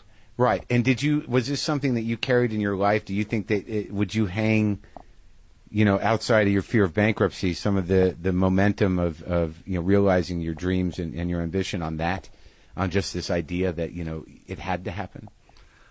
I did have a sense that I was interested in something that no one else was interested in, and because of that, I might be able to slip in the door because there was zero competition. When I was into comedy and comic books as a kid, there literally was not one other kid to share it with. I didn't have a friend who would also love Seinfeld or X-Men comic books in 1976 or 77. I was alone, and I did think it was kind of cool. I never thought, I'm a loser for liking this and no one else does. They were all into Pete Rose or the Steelers, and I had some sense that, I'm going to be the only person who does this, so I'm going to get a job. This will happen. There's no competition here. Well, I guess you and Ben and Freaks and Geeks and the Ben Stiller Show and Mr. Show to some degree, really created this community of comedy nerds in some ways. Do you feel that? I think that Ben, in a lot of ways, is the beginning of much of what's happened in modern comedy. He did the Ben Stiller Show on MTV, which was a Larry Sanders-esque show where it was behind the scenes of a sketch show where Ben was kind of a jerk, and he did it with Jeff Kahn, who worked on the Ben Stiller Show, and Harry O'Reilly was one of the actors, and he did this great U2 sketch, parody of the U2 Playing on the Roof, and a Richard Grieco parody, Looker, and he did filmic parodies. We used to call it SCTV if they had money. Yeah. And I met Ben after he did that. So when we created the Ben Stiller Show together, I didn't know what the hell I was doing. Ben knew how to make short films. I just was the guy trying to hopefully figure out how to not have Ben realize I didn't know how to do anything but write stand-up jokes.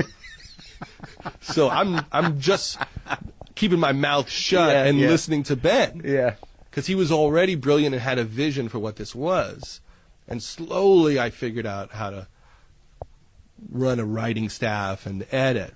But I was faking it. I was faking it for a long Is time. that what everyone does, though, for the first couple jobs? It is what you do, but I was in charge of the writing and editing of the show. and so it was not like faking it as a staff writer. I literally was 24, 25 years old with no background at all. And I hired people with Ben who were brilliant, like Dino Stamatopoulos and Bob Odenkirk and Brent Forrester, David Cross, and so in a lot of ways it was trying to manage these personalities who were bursting with energy. I mean, Bob I know. Bob was Still the funniest man in the world. I mean, the energy he had during the Ben Stiller show, when he didn't like someone else's sketch, he would be like, "Oh my God, we can't do that. Who wrote that? Your unfunny uncle?" And I was so intimidated because I wasn't anywhere near as strong as Bob was, but I also had to pick what sketches of Bob's we would shoot on the show. And then David Cross came on for the last few, and then you felt like, oh, this guy's in a whole nother world with Bob. Yeah. And they didn't write together at the time. Yeah. But that sensibility that they did just on the last episode or two of the Stiller show, I think sparked their interest in working with each other and doing Mr. Show. Because after a bunch of episodes, the show expanded past Ben's sensibility, and we started to have some room for the sensibility of the supporting cast and the other writers. Yeah, I used to live with Dave, in Boston, and when he did Cross Comedy and they moved out here, there was something, Dave already had a very, specific point of view, and Bob is very different in a lot of ways, but it's interesting that with Bob's ridiculousness and amazing commitment to getting laughs at it, no matter by pushing this absurdity, Dave has got this weird angry heart to him. Yes. And the mixture really kind of worked pretty good. I remember going to those tapings and being baffled at how funny they were. I see myself in the crowd in some of them. You do, and I really was in awe, and still am. But you went on to do Sanders, which is another defining show for comedy nerddom. I mean, that's an amazing show. That's where I learned how to write stories. Gary was nice enough to hire me on that show after the Ben Stiller show, but I had never written a story before. Like a full script, in a way. Right. I didn't know how to write for people. I knew how you to wrote write sketches and jokes. Yeah, I knew how to write legends of Bruce Springsteen, yeah. But I didn't know how to write about people. And Gary was very nice, and I was there on and off for 5 years, and he ultimately allowed me to direct an episode, and that's how I started directing. But it was an amazing place to be, and also scary because it's Rip Torn and Jeffrey Tambor. Just scary. And yes, and brilliant and terrifying. Yeah. And imagine having to walk up to Rip Torn and give him a note to change his performance. I mean, how'd that go? It didn't go well. It didn't go well at all. Did he ever blow up at you? I mean, he was a blustery guy at that time. Yeah. But correct most of the time. Yeah. And a wonderful person who would always wind up doing what you were trying to get him to do. But if you walked up to him and said, "Rip, could you? I think you're a little, nervous here." "I'm not nervous. I'm in charge of the place." And okay, Rip, I'm sorry. I don't know. Okay, we'll just do it the way you want to do it. but just by planting the seed, maybe he'd come around to you. 3 takes later, he might give you one. And then he would walk up to you. "Do you like the one I did the way you wanted to do it?" "That was all right." And you did feel like, I am watching some of the greatest actors of all time, and certainly some of the greatest comedic actors of all time. And when they did the last scene of the Larry Sanders show, where Jeffrey Tambor goes off on Rip and Larry and says, "There is a book being written about Hank Kingsley, and you are not in it, and you are not in it, fuck you," or I forgot the exact words. They did it in one take and wrapped the series. I mean, that's ballsy guys. What if there was a hair in the gate? They were guys at the top of their game. Yeah. And so it was fun to learn from them. And Gary is, certainly there's no one better at writing comedy and writing stories. And just by watching him fix things, somehow I learned a lot of what I know how to do, just observing how he would think things through. Do you think he's an underappreciated comic? What he did with the Larry Sanders show is an achievement that it's impossible to even explain. If you can imagine having to write a show, he's the head writer, and then you have to rehearse it for 3 days, and then shoot the entire show in 2 days, so 17 pages a day, while punching up next week's script and editing 2 shows. And also the idea that, not just the work ethic. I'm finding that all guys who, do well work hard. But, and this is my own question about funny people as well, that to create a cast of characters that work within show business, that are pathologically selfish, and narcissistic and and relatively not great people. Yes. Is it's difficult. It's challenging to find heart there. And he clearly did, and on that show he did. You find heart through the weaknesses of all these, extreme narcissists and lunatics. And I think that, in some ways, in Funny People, that, that was your quest as well. That it's very hard to sell show business as being a reasonable place for human beings to work.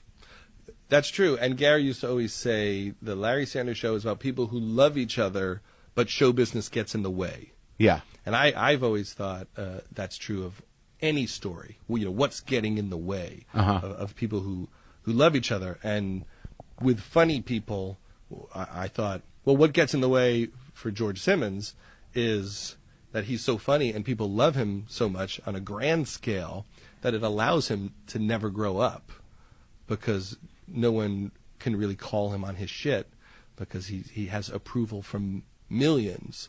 And only when life is about to end does he realize, I'm alone here. I paid a massive price to be this guy. And we all know people like that. Was there a sense, though, that he hated what made him famous, though? I think what I was intending to do was to have him have a career that you couldn't, in hindsight, be super proud of. Where Adam in life has done, a mix of big crowd-pleasing movies and Paul Thomas Anderson and James Brooks movies, and he's very daring as an actor, and he's done things on the entire spectrum. I wanted this to be someone that was a little more like Dangerfield, where he just did Back to School, and that was his, it, over again. His world, yeah, and that it wasn't enough to feel great about it. He wasn't Richard Pryor. In fact, we shot a whole scene where he explained that all comedians are liars, and he's because Seth says you should talk about being sick. Why don't you talk about being sick? And he says no one wants to hear that. No one wants to. That's for like poets and singers. No one wants to hear a comedian say I'm dying. Here's some jokes. Yeah. He goes all comedy is a lie. Seinfeld, he knows where the socks are. He knows where the sock disappeared in the dryer. Dangerfield says he gets no respect. Everyone kissed his fucking ass his entire life. It's bullshit. He goes, I don't even know if Richard Pryor was black. That wasn't in the movie? And it felt a little inside baseball for the movie. But are you happy with that movie overall? I am. It's a painful movie in some respects because it's so personal. I'm also deeply embarrassed. I'm proud, but it's like standing naked in terms of it has little shades of all sorts of things that I struggle with. And I knew that I was going to put people through something. So where in a normal movie you think, all right, well, the 40-year-old virgin needs to find love. And when he gets laid and gets married, the crowd is ecstatic because he's a nice person and he deserves it. But to start with a person who's damaged and isn't necessarily nice to everyone around him, and at the end of 2.5 hours, he's slightly better with the potential to maybe get a little more better, isn't the most satisfying journey, because that was the point of the movie, which is even getting a terminal illness will not change the worldview of certain people. Did you do things in that movie because you were frightened that would be too heavy? Did I make adjustments to soften it? Soften it, or to add elements out of maybe some sense of insecurity? I think I went the other way with it, which is at the end of the edit, I removed a lot of jokes because I didn't think it was truthful. Mm-hmm. And so there were certain scenes where I could have gone to a bigger attempt for humor, and I thought, but you know what? He wouldn't do it right there. And that's what I like about the movie. It's meant to be a movie that like sticks in your craw. No, it does, and I'm in show business. Yeah, exactly. But there's a pain in making a movie like that because when you're super crowd pleasing, the crowd tells you, and when you're trying to be somewhat crowd pleasing, but really more make people think about something that they really don't want to think about at all, which is how would you handle looking death in the eye. You get more polarized reactions. And for me, I'll never know how I did because I'll never get a fresh view of the movie. For me, it's all an intellectual exercise at some point because nothing will surprise me. Right. But it's some people say if you can't argue about a movie, it's probably not worth too much. So I figure, well, at least they're arguing about it. Yeah, there were definitely arguments about it in people I talked to, and with that disease, what was the thinking around that disease? Did you have to decide a disease that wouldn't be too horrendously disturbing, or that had a possibility where he could recover, or that was something a little unknown? I didn't want to go into a chemo movie. Yeah. So I did find a disease, which is a form of leukemia where there is a treatment that is available up north that does work for 10% of the people. It's all truthful stuff, and it isn't one of those diseases where all your hair falls out. And so you had to do some homework around a disease that wouldn't undermine your movie, or put it into a different perspective. Well, we've all seen that movie. And so how do I not do that movie? I want Adam to get sick, but I don't want it to be about how hard it is to take your medication for more than a minute or two. And that does happen to people where, like, out of the blue, you're better. Now what the fuck are you going to do? Yeah. And sadly, I've seen that happen to people very close to me where, when they think they're going to die, they get very connected and more intimate, and they drop a lot of the bullshit, and they're more loving, and they have a different perspective, and then maybe a month later they're told that they're better. Yeah. And all those old neuroses return slowly, and the person you were before you ever got sick starts to want to come back. It wins. And are you going to change completely? Are you going to change a little bit? There was something that inspired the movie, which is there was an executive of a TV network, and he said, and he was sick, and then he got better, and he said, when I was sick, what I realized was we can be number one again.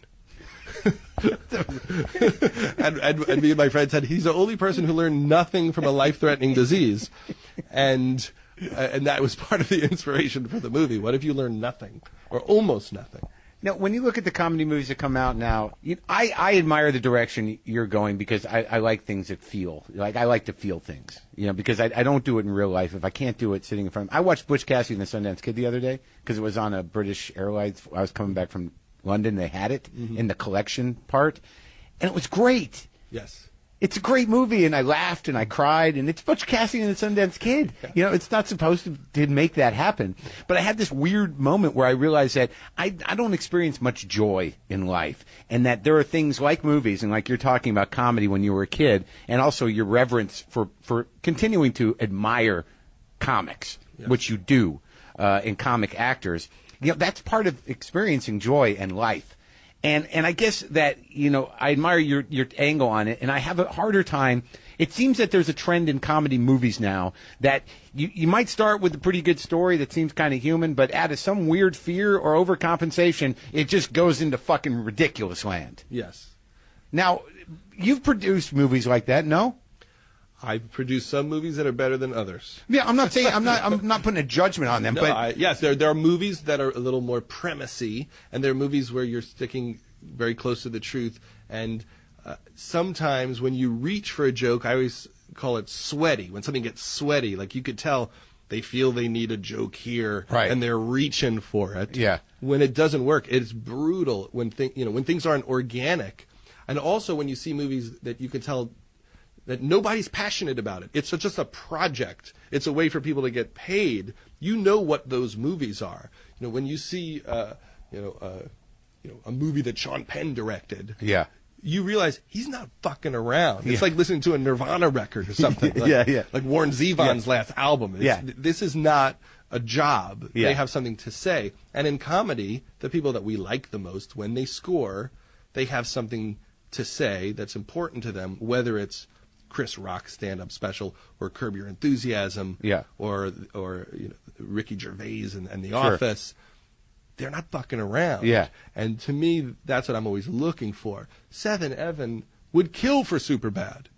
It's not some comedy movie to them. Right, it's the most important thing in their lives, and there are things in it that they want to say, and there are things they want to do comedically that they think haven't been done.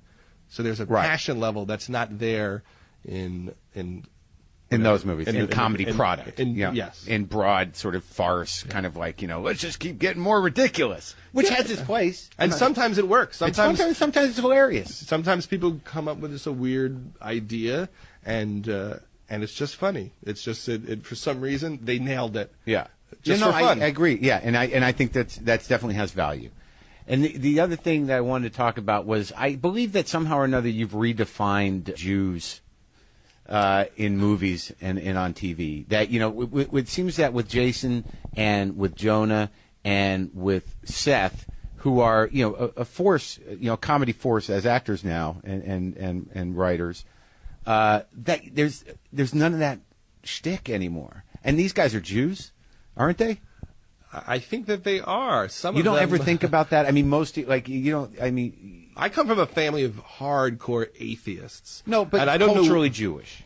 I mean, I couldn't be more of a Jew for someone who is less of a Jew than anybody. I feel it genetically. Right. Right. And I've thought about it, but not too much because I don't really understand it. But there's something in me, whether it's how I observed my family and how it wired me to behave. None of it is from religion or a belief in God, but some of it might be from a post-Holocaust lack of a belief in God. Because when I was a kid, although people went to temple and every once in a while people would bring out the matzah, everyone didn't believe in God. Sure. In a hardcore way. But there's a cultural Jewish thing. But they were Jews, and my Right. uncle owned the deli, and but there was a darkness to their point of view. I mean, their basic point of view was nobody said life was fair. Right. That was the only spirituality I was given as a kid. They never said life makes sense. They never said there's balance in the world. They never said you'll be reincarnated. It's not fair and fear bankruptcy. Exactly. That's what it was. You fuck them before they fuck you. And it was a little dark. Yeah. And so I'm sure some of that, seeps in. It's not all the neurotic I could never get a girl Jew. I mean, Seth Rogen thinks he can get Katherine Heigl to have sex with him, and he pulls it off. Right. And I've seen a lot of guys do it. That's why it was funny when some people said, that could never happen. And I thought, have you ever been out on the street? Have you ever looked at couples? Yeah. There's plenty of goofy Jews with gorgeous shiksas. I mean, that's what Annie Hall is about. Sure. Yeah, and I just think that all of them have a very unique timing. I mean, like, they just have a peculiar timing. Physically, those three guys, I mean, as comedic actors, are really fucking unique. And they're also working in their own timing. That's the what I movie mean. is reshaped to serve them. I'm not writing in some David Mamet style timing that they have to do. I'm listening to Seth's voice and trying to figure him out. And that's the real challenge and gift of writing, is to be able to understand that much. And that comes specifically from writing for comics.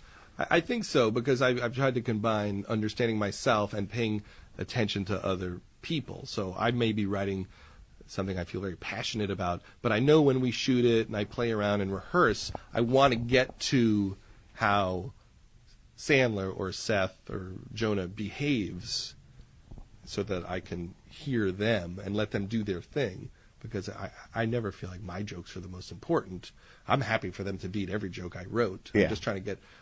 it's kind of a half-assed Robert Altman, where Robert Altman always wanted something else to happen, separate, and that's what I hope. My favorite moments in the movies are like, when Leslie yells at the doorman and just starts screaming, "Doorman, doorman, doorman!" Yeah. I mean, those aren't scripted moments. I just know at some point Leslie's going to get unhinged, and what she would actually say will come out. Yeah. And you just let it happen. Yes. That moment in Jonah's moment in 40-Year-Old Virgin was too much.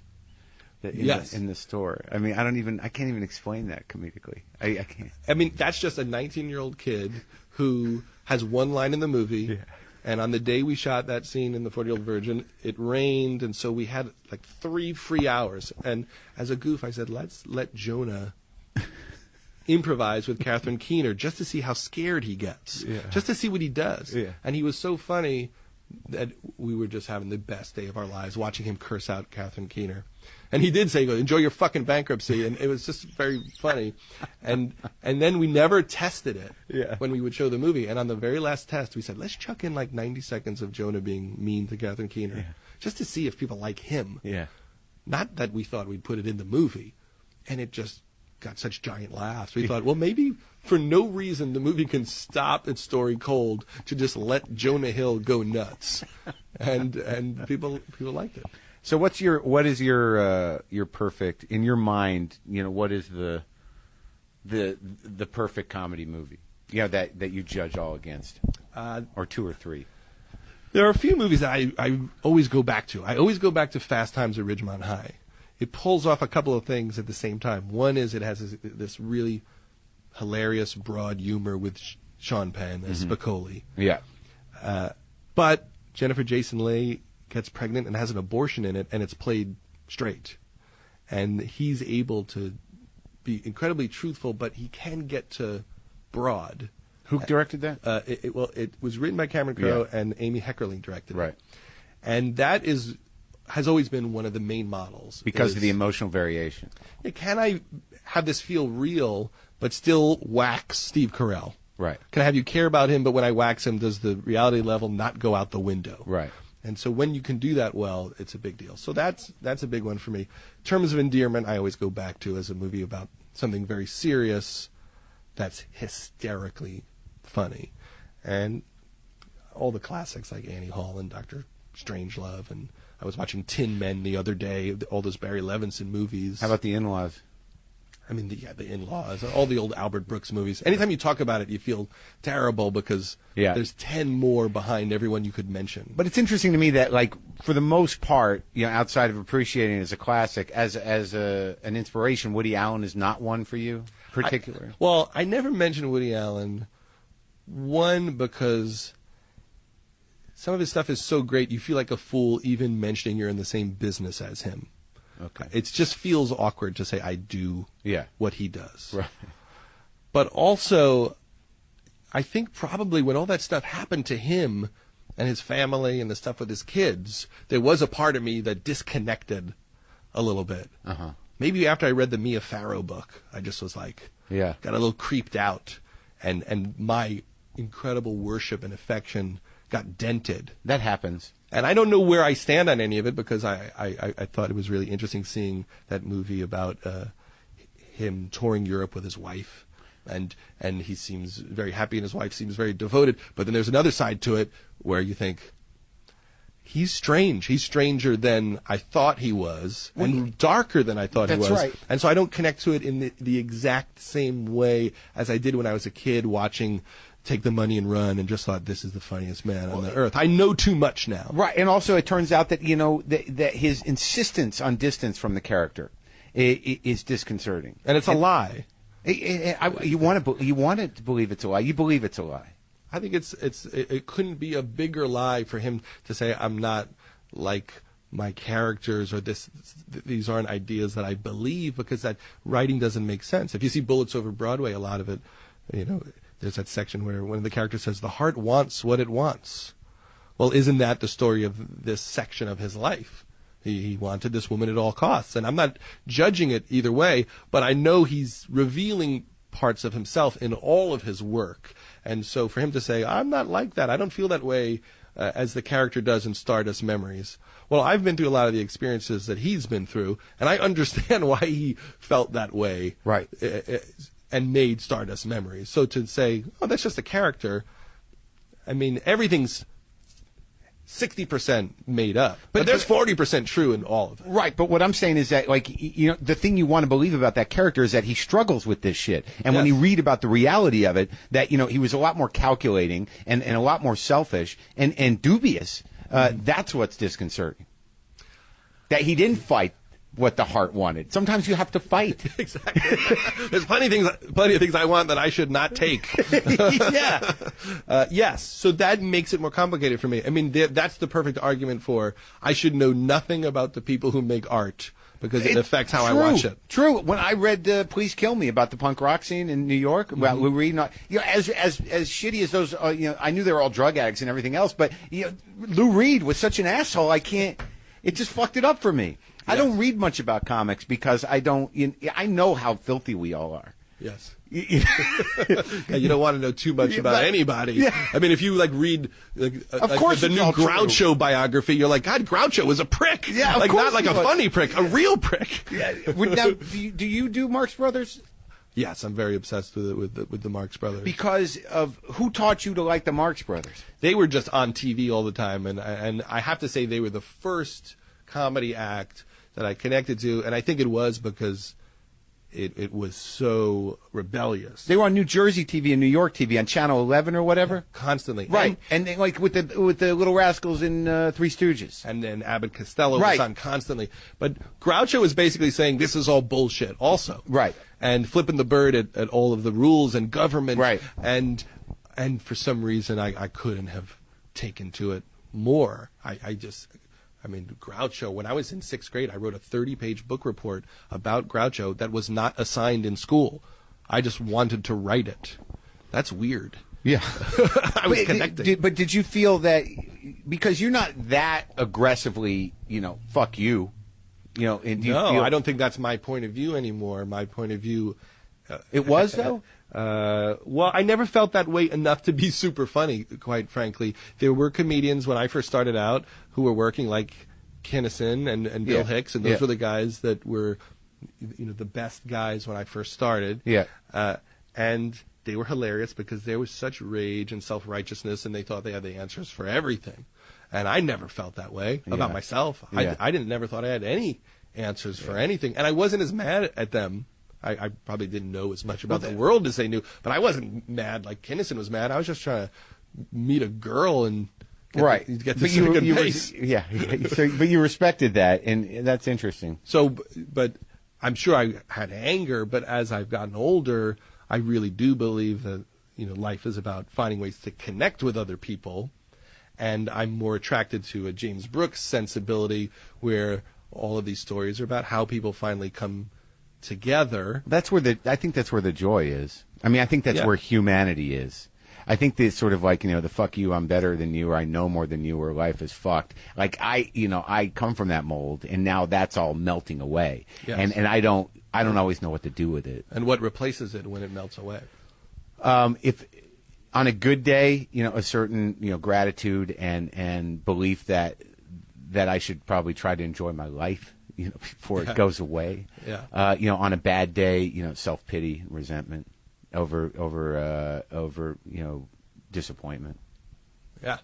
That's why I made funny people. I mean, it's exactly that. He has a moment where it melts away, and then suddenly he's better, and what do I do? And I don't know what to do. Yeah. Maybe I'll just go fuck my old girlfriend. Yeah. And steal her from her. Maybe she'll make me feel better about myself. Yeah, yeah. And I swing back and forth all the time. And it's a weird position for me because I think, well, I've really done a lot of what I wanted to do. Why am I even doing it now?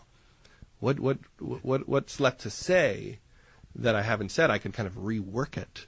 But I'm also, am I doing it for approval, or do I really want to express something? So as I like here, I'm writing a new project. That's what I struggle with, which is, okay, what haven't you said? Have you gotten it? Have you made your main points? You don't want to be working just to work. Yeah, and so I don't know. I just look. You have any answers? I have no. Well, we'll see how I do with the next movie. You just like to stay busy. I've covered a lot of ground, and now I'm trying to say, well, here's where I'm at now. And that's the next movie. Is just here's where I am at now. Well, how is it different? In terms of what I'm trying to write. Well, yeah. I mean, just like whatever you're doing right now. I mean, given you've had a beautiful run and ups and downs and an arc, and now you're a grown person, and you're writing a new movie. What's different? I think. Well, I just want to go deeper and more personal every time. To the point where you start writing and you think, can I even say this? Who will I hurt if I express these ideas? Am I giving up too much history of my experience?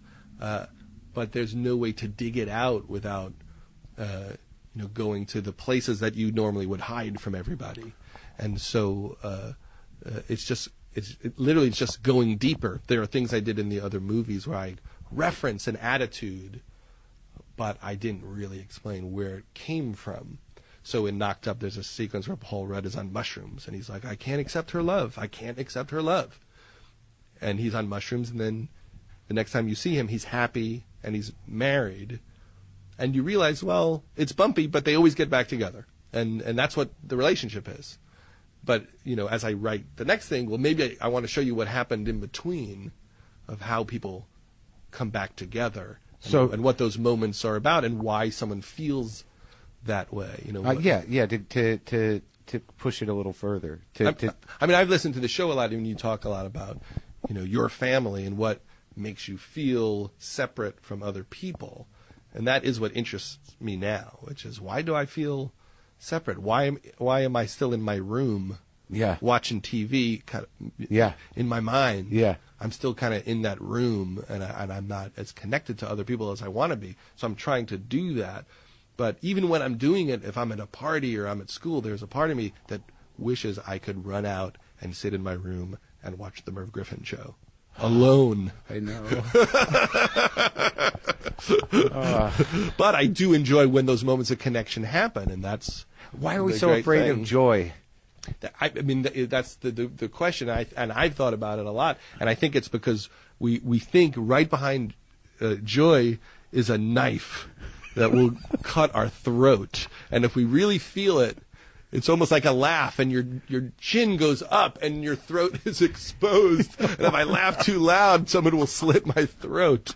And so that's the terror of joy. If I enjoy this as completely as I want to, it's gonna hurt when it goes wrong. Yeah. And the mistake is it hurts already. Yeah. Like keeping shut down is what really hurts. Right. And so it doesn't actually make sense, and you have to think about it all the time to know that's what's happening. Like, oh, I'm not actually enjoying this. Yeah. And if you're thinking about it, it stops it from happening. Yeah. And then you're not present. Yeah. Because you're waiting for a punch. That's how I feel like. I feel like I have my dukes up all day long looking for someone who's going to punch me. And here's the thing. No one ever punches me. Maybe back in the old days, but that's not what happened. But you don't feel driven by that, though. See, like, when people say, like, but isn't that what drives you? And, what would you be without that? And I don't know, I think if you separate yourself from the work and through everything else, that inability to accept love or that inability to feel that, I mean, the truth, there can't be a knife there, but I just don't think that we have a general trust of the universe for some reason. No, because we came from these crazy, for me, post-Holocaust Jews who don't trust that the world is safe. And also from divorce. When your parents get divorced and suddenly you think, oh, life collapses suddenly. Yeah. Suddenly you say, hey, Judd, could you come down in the living room? We need to talk to you for a minute. Mommy's moving out. and you think, like, well, that's got to happen again. I don't know when it's going to happen, but I better be ready for it. And staying ready for it is what detaches you from life. And for me, that's been the great lesson of marriage and my beautiful wife and beautiful daughters is they will not accept that.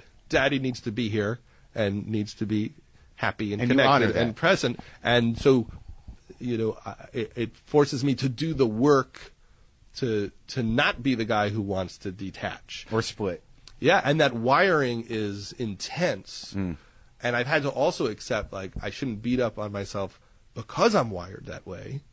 I can't be mad at myself, but I can just keep coming back. And that's all I can do. I just got to keep coming back. And in my work, when I look at it and I go, what did I write about? Yeah. It is about that. It's about the 40-year-old virgin hides in his room and plays with his toys because he's afraid that people are going to tell him, you think you're a freak? You are.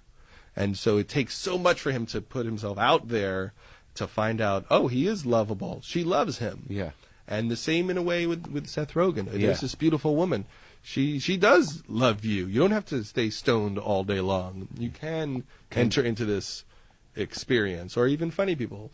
Adam can open up to the fact that Seth is a good guy and can be his friend, and there might be a different way to do this. Though out of all of them, that one you don't feel is going to stick. You feel like he's going to have the hardest time. And in a way, it's the most truthful. Right. Because people, I've been in therapy for a very long time. It's a small incremental adjustment that happens, and you have to really work to make the change. Be vigilant. Because it's like biofeedback. You're trying to, through repetition, change where your mind goes. How you're hardwired. I mean, you're in therapy now, right? No, I need to be. Did you ever go? I did for a while. It helped me, and I'm at this juncture now where I clearly have to go back. Something just happened. I'm not sure what. Yeah. Yeah, like all of a sudden, like, I've been feeling pretty good, about this and about my comedy and about a lot of stuff. And then, I don't know, just something just went. And you have that moment where, like, I fucked up 2 marriages. I'm respected, but I'm not hilarious to everybody. But yeah, I never sold myself that way. A lot of things start to crumble, and all of a sudden you're alone, and like I wish I had more toys. Like I don't even go to TV. I'm not nerdy enough to have a real outlet.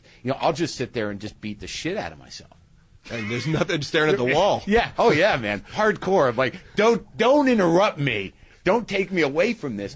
And that was the weirdest thing about being on that plane last week and watching that movie. Like, I had that moment. It was that Havershock moment. Watching fucking Butch and Sundance. Because there's that moment. That's a funny movie. Yes. And there's that moment where, can I move? Where there are those unforgettable moments. And he does it. And it's like I'm crying and laughing at this thing and moved by this thing that always moved me. And there's no reason I can't do that more. Like, what I'm saying to you, Judd, is I got to plan my escapes better. Like, if I can just, make a list of all the things that take me out of me in a healthy way, I'll be okay. I feel the same way. If I miss a few weeks of therapy, my therapist goes away several weeks and then comes back for several weeks. So he's always gone a third to a half of the time. Yeah. And I slip back. Yeah. I slip back every time, and you don't know what happened. Like, I like to read self-help books voraciously. I just read them. You do? Constantly. Buddha books, everything. And if I just stop for a week or two, my mind just goes to a dark place. And what happens is when I feel good, I get lazy and think I don't need to do the work anymore, and it just happens quickly that I drift, and I don't realize that I've drifted back to my old wiring. Oh, yeah. And it's very, it's disconcerting. And it is easier to watch Butch Cassidy and the Sundance Kids than to sit alone in the room or to have a conversation with another human being. Yeah. That is the weird thing. It's painful to connect sometimes. When you're that sad. Yeah. Because when you feel the sadness tugging at you, because you can feel it in your heart, that you're like, you can't hide it. And there's part of you that wants nothing more than this, for it to have somebody make it better. But you don't want to put that on them. Yeah. So you're sort of like, no, fuck you. And it takes courage to feel it. Yeah. To go all the way into it. To go, what is it? Yeah. To then pull out of it. So it's like, and you need someone there to do that with, right? I don't know. I mean, but isn't that what the therapist helps you on some level? I mean, I enjoy therapy, but I know that I don't do as much work by myself as I should to keep present. Like, I've always known that if I meditated for 15 minutes in the morning and 15 minutes at the end of the day, my life would be completely transformed. Oh, and I have never done it once. I'm the same way. It's like I can go 90 seconds, and I will feel better even on 90 seconds, but I won't do it. And the part of me that won't allow me to do it is the part that wants to watch the Merv Griffin show. It's saying, I don't want... The part waiting for the punch, waiting for the knife. Yeah, it's like, I'm protecting you. If you meditate, you're going to think about how none of this shit makes sense. And I guess a Buddhist would say, no, if you meditated long enough, you would know that it all makes sense. Yeah. But there's a part of you that's like, no, it doesn't, because no one said life was fair, and you're going to just look into the dark abyss in your quiet meditation and realize there's nothing fucking there. Well, we should try it. Let's make a meditation pact. We should do a meditation pact. You want to? If you do it, I'll do it. I will try to do it. Now, what is this book that you've done for the McSweeney's people? This is something I'm oddly excited about, which is I was talking to Dave Eggers and was a part of helping raise money for these tutoring centers he has across the country. 826. 826, right, yeah. And they're in New York and San Francisco and Michigan. And it just hit me, maybe I could put out one of those books, which is a collection of my favorite pieces of humor. So the book is called I Found This Funny. And what is funniest about the book is most of it isn't funny. I couldn't help myself. And I just put in a lot of short stories that I love that most people would finish and say, oh, that was kind of depressing. That really wasn't a funny short story. There's a short story by Raymond Carver called Elephant, I believe. There's a Flannery O'Connor story in there. Known for being hilarious. Known for her hilarious prose. Hilarious. It is actually funny, though. Andre Debut, who's a writer who wrote a short story that became the movie In the Bedroom. But in addition to that, There's a television pilot that Robert Smigel and Conan O'Brien wrote for Adam West 20 years ago called Look Well, which is an incredible piece of comedy writing. There's my favorite Adam McKay, Tom Giannis sketch from Saturday Night Live, and these Tony Hoagland poems and Simon Rich humor pieces and stuff from Jack Handy, and a piece of Steve Martin's memoirs. And it's everything that I love to read in this one 480-page book. That's perfect for the bathroom or an airplane. Well, that sounds good. So that's out. What? It's not out yet, right? It comes out in mid-October. And what's funny is when you do a collection of humor, when it's done, you kind of think you wrote it. All I wrote was the first 4-page introduction and picked everything, but I've tricked myself into thinking I wrote the Ernest Hemingway short story in it. And I wrote the F. Scott Fitzgerald Pat Hobby story in there. In my head, I'm so proud of it. Like I did something, but I really just said, use those. You just made selections. But it took a year to select them. It literally took a year of reading. Well, I'm looking forward to whatever I can't read on that board. I'm trying to think if there's anything on this board. This is a board of ideas for the new movie that I'm writing. I'm trying to think if there's anything here that makes sense out of Paul Rudd's in it? Paul Rudd is in it, yes. That's the one clue. Right there it says, "Is it Rudd's birthday?" That's all they get. Let's not give him any more. And it says piano recital. That's all you can know. Brooks arrives. Is that Albert Brooks? Who knows? That's okay. Yet to be determined. What? All right. Is it a man named Brooks? Okay. It could be any kind of a Brooks.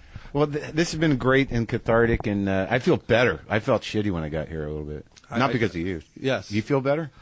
You know, here's the thing about me. I like to do anything that doesn't involve writing. So you think, I got to get going because Judd has things to do.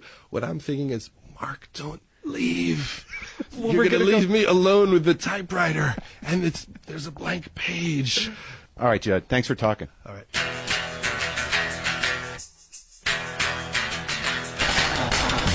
Okay, folks, that's it. That is the 2-part WTF Judd Apatow interview. I got to tell you, he was just a genuine, nice guy, and a hard worker, and a funny fucking guy. And it was lovely talking to him. Please go to WTFpod.com for all your WTF needs. You can go to the WTF Pod shop to get any one of the 3 premium episodes. Enjoy those. And please go to punchlinemagazine.com for any of your up-to-date comedy news, standuprecords.com for their comedy selection. And I really appreciate y'all listening. Hope you dug the show. JustCoffee.coop. Hang on. Pow! Wow. I think I shit my pants. JustCoffee.coop. Thanks a lot, folks. Why can't I just figure out an outro? Why can't I just get off? Just get off. Just stop. Bye.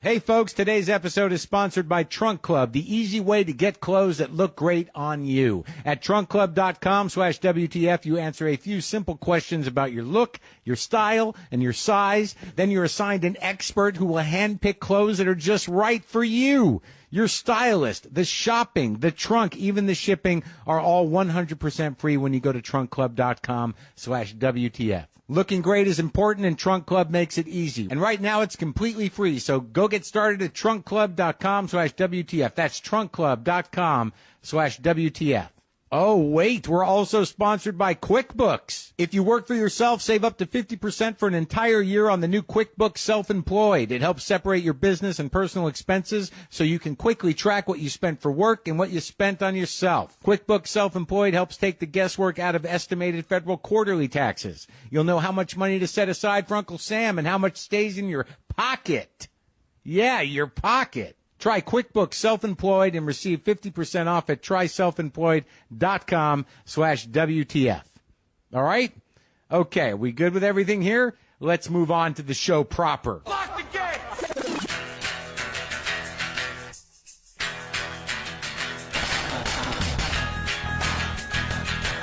All right, let's do this. How are you? Wait a minute. Wait, I can't even do the intro. I can't even do it.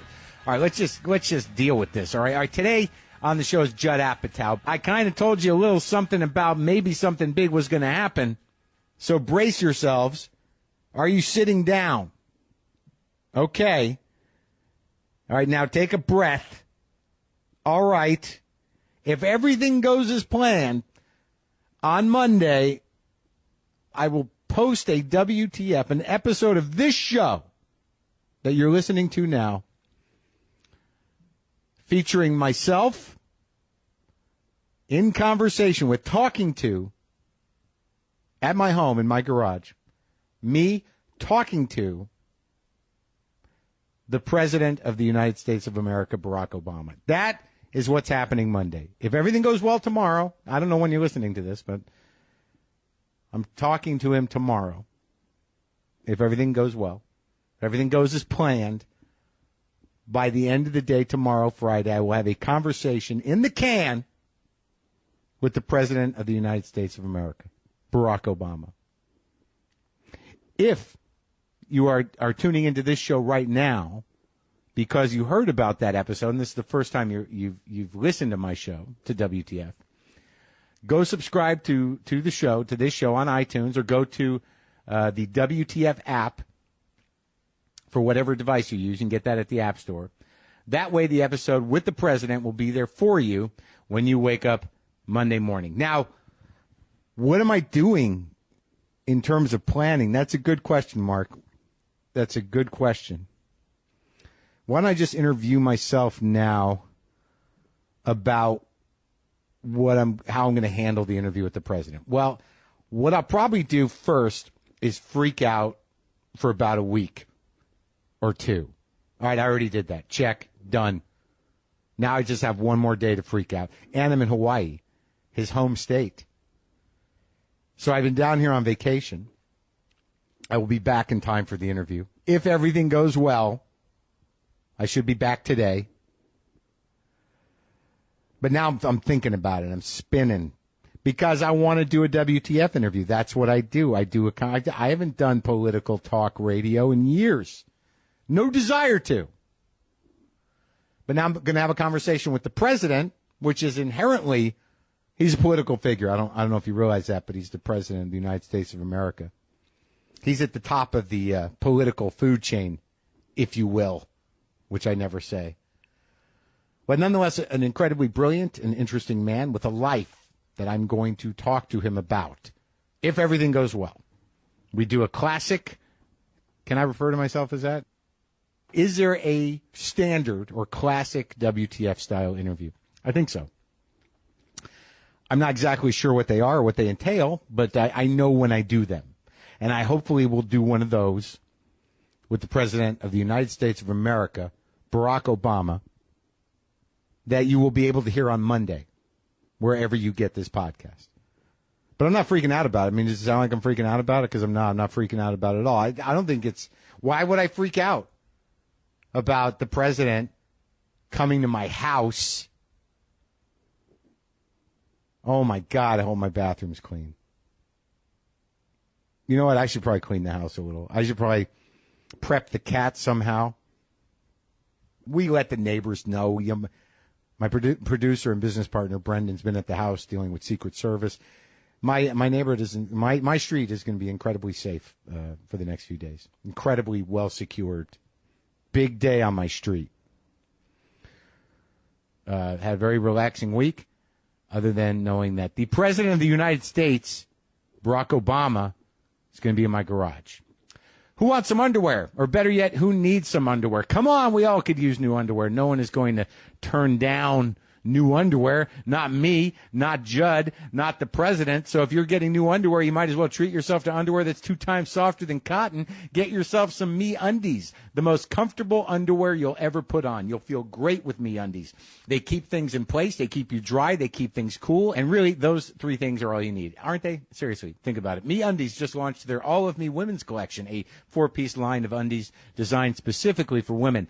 I'll make this easy for you. Go to MeUndies.com/WTF and get 20% off your first order and free shipping. Save even more when you buy a pack of them. They guarantee you're going to be happy with them, or your first pair is free. That's MeUndies.com/WTF.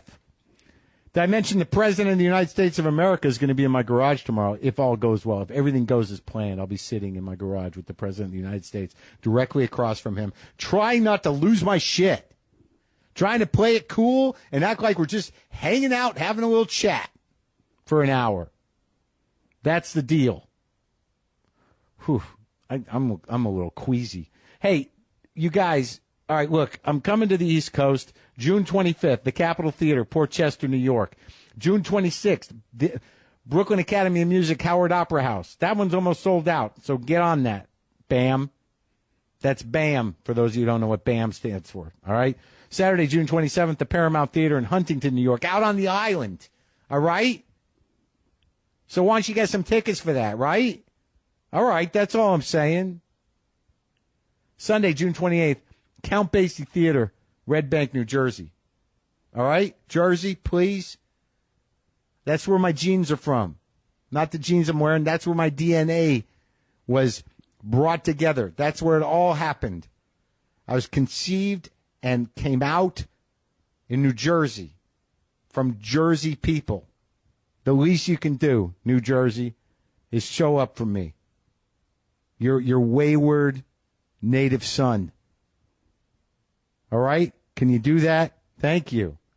Hawaii's been great. We are having a very nice time down here between panic about many things and just awe-inspiring beauty and food, a lot of fruit. I've had enough of fruit. I don't think I've eaten any meat down here. Some ahi, a bit of ahi, some seared ahi, some seared poke at Kentaro Sushi, which is memorable. I've had some amazing snorkeling experiences with my mask, my prescription snorkeling mask from Snorkel Bob's. Seen some fish. I wanted to jump in and see some turtles, but it made my girl nervous. She didn't want me to jump in and not come out. I understand that fear. Though I think she was overreacting. That's fine. Sometimes you do things just so they don't freak out, I guess. Don't want them freaking out. Tough enough when we're driving in the car. Slow down, slow down, slow down. It's a yield sign. It's a yield sign. This is that turn. Slow down. Stop. Can you stop? Yeah.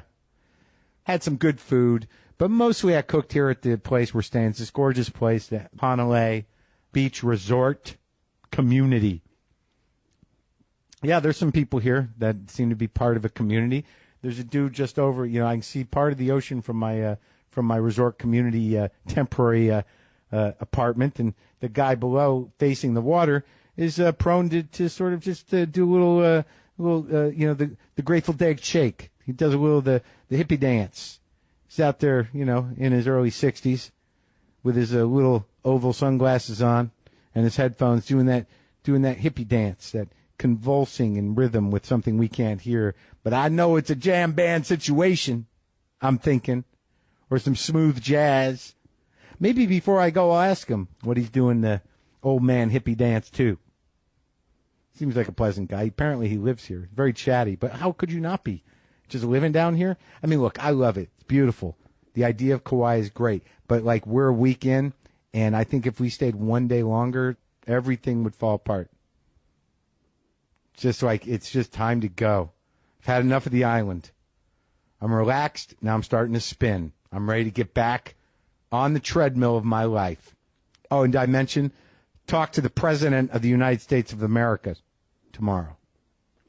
It's snack time, people. You know you're going to do it. I was just in Hawaii. I'm actually still in Hawaii and couldn't help it. I had to eat everything, and it was worth it. So make sure your snacking is worth it, too. Get snacks that are tasty and satisfying but don't make you feel guilty afterwards. Get Nature Box. You can choose from over 100 healthy and crave-worthy options to be delivered right to your door.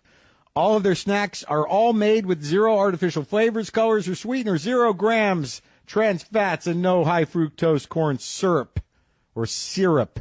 And best of all, they taste great. Plus, they're better for you than the other snack options out there. So next time you're hungry, grab some mini Belgian waffles, strawberry lemonade fruit stars, or sweet and salty nut medley and get smart about snacking. Free snacks delivered to your door. Go get them. Go to naturebox.com/WTF to start your free trial today. Judd Apatow is here. And I generally don't do guests. I don't repeat them. Sometimes people are on live ones and regular ones, but this one just came out of nowhere. Judd had he had some things he wanted to promote, and I do that with friends, and then we ended up talking for an hour. So he's here. His book is called Sick in the Head, Judd Apatow's book. It's available now wherever you get books. He's also doing comedy for charity on the Trainwreck Comedy Tour with Amy Schumer, David Attell. David? Did I just call him David? Dave Attell. Maybe he's a David. I think he is a David. David Attell, Vanessa Bayer, Mike Birbiglia, and Colin Quinn. They're in Chicago tonight, Seattle tomorrow, San Francisco on Saturday, and L.A. on Friday. Go to trainwreckmovie.com to get tickets. Trainwreck is the Amy Schumer movie that Judd directed. It comes out July 17th. So let's go now to what would I think effectively be a third hour of conversation that I've had recorded with Judd Apatow over the years. Okay, enjoy this.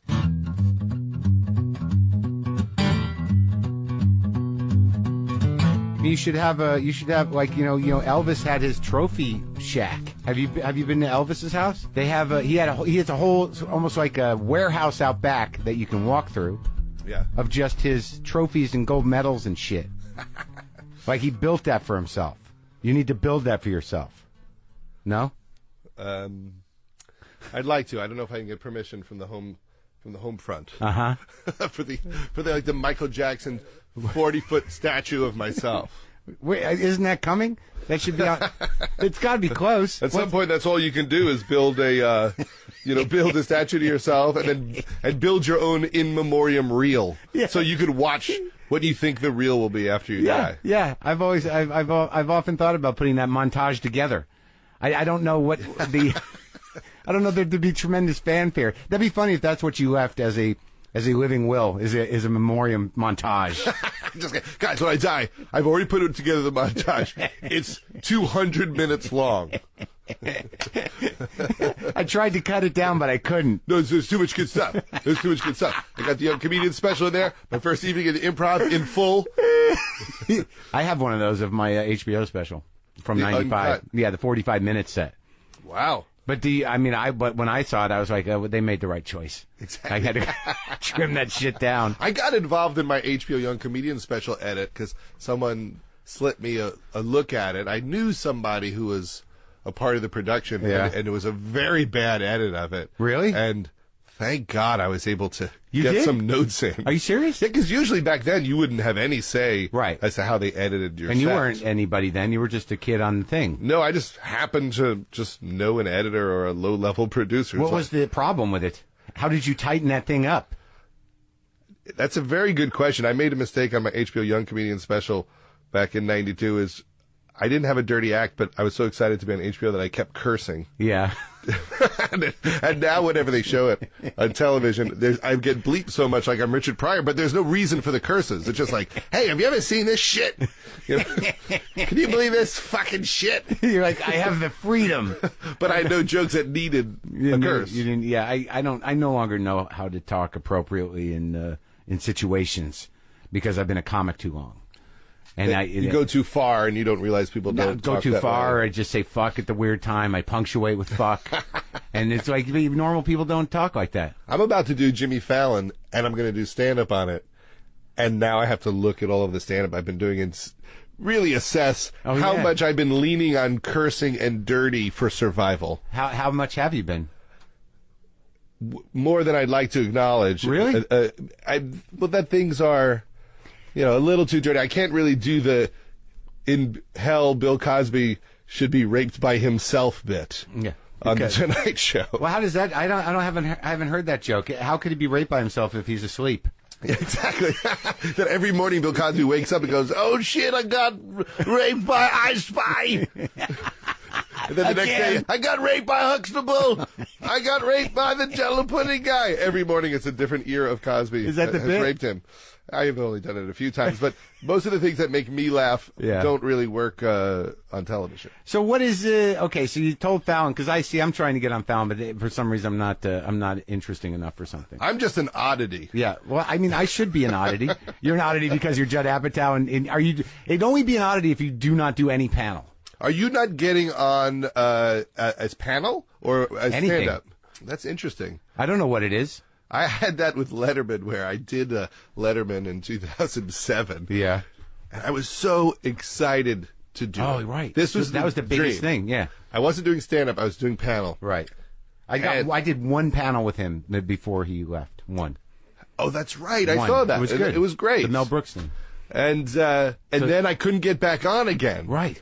For the next 10 years? 8 years. I know. And so as everyone was saying goodbye to Letterman, I'm like, I kind of got blackballed, I think. And I kept saying to my publicist, you can tell me if they hated me. Yeah. And he kept saying, no, it's just you have so many actors from your movie on the show. Like, you're the last person from the movie they're going to have on. But you're a good guest. And I would do Leno a lot, maybe because I was on Leno a ton. But you know how you have those things that haunt you. Yeah. And so I get on Letterman. I'm really prepared for him to not be that friendly. Right. And then he's so nice to me. Yeah. He's like, Judd, I feel like I know you. All your friends have been on.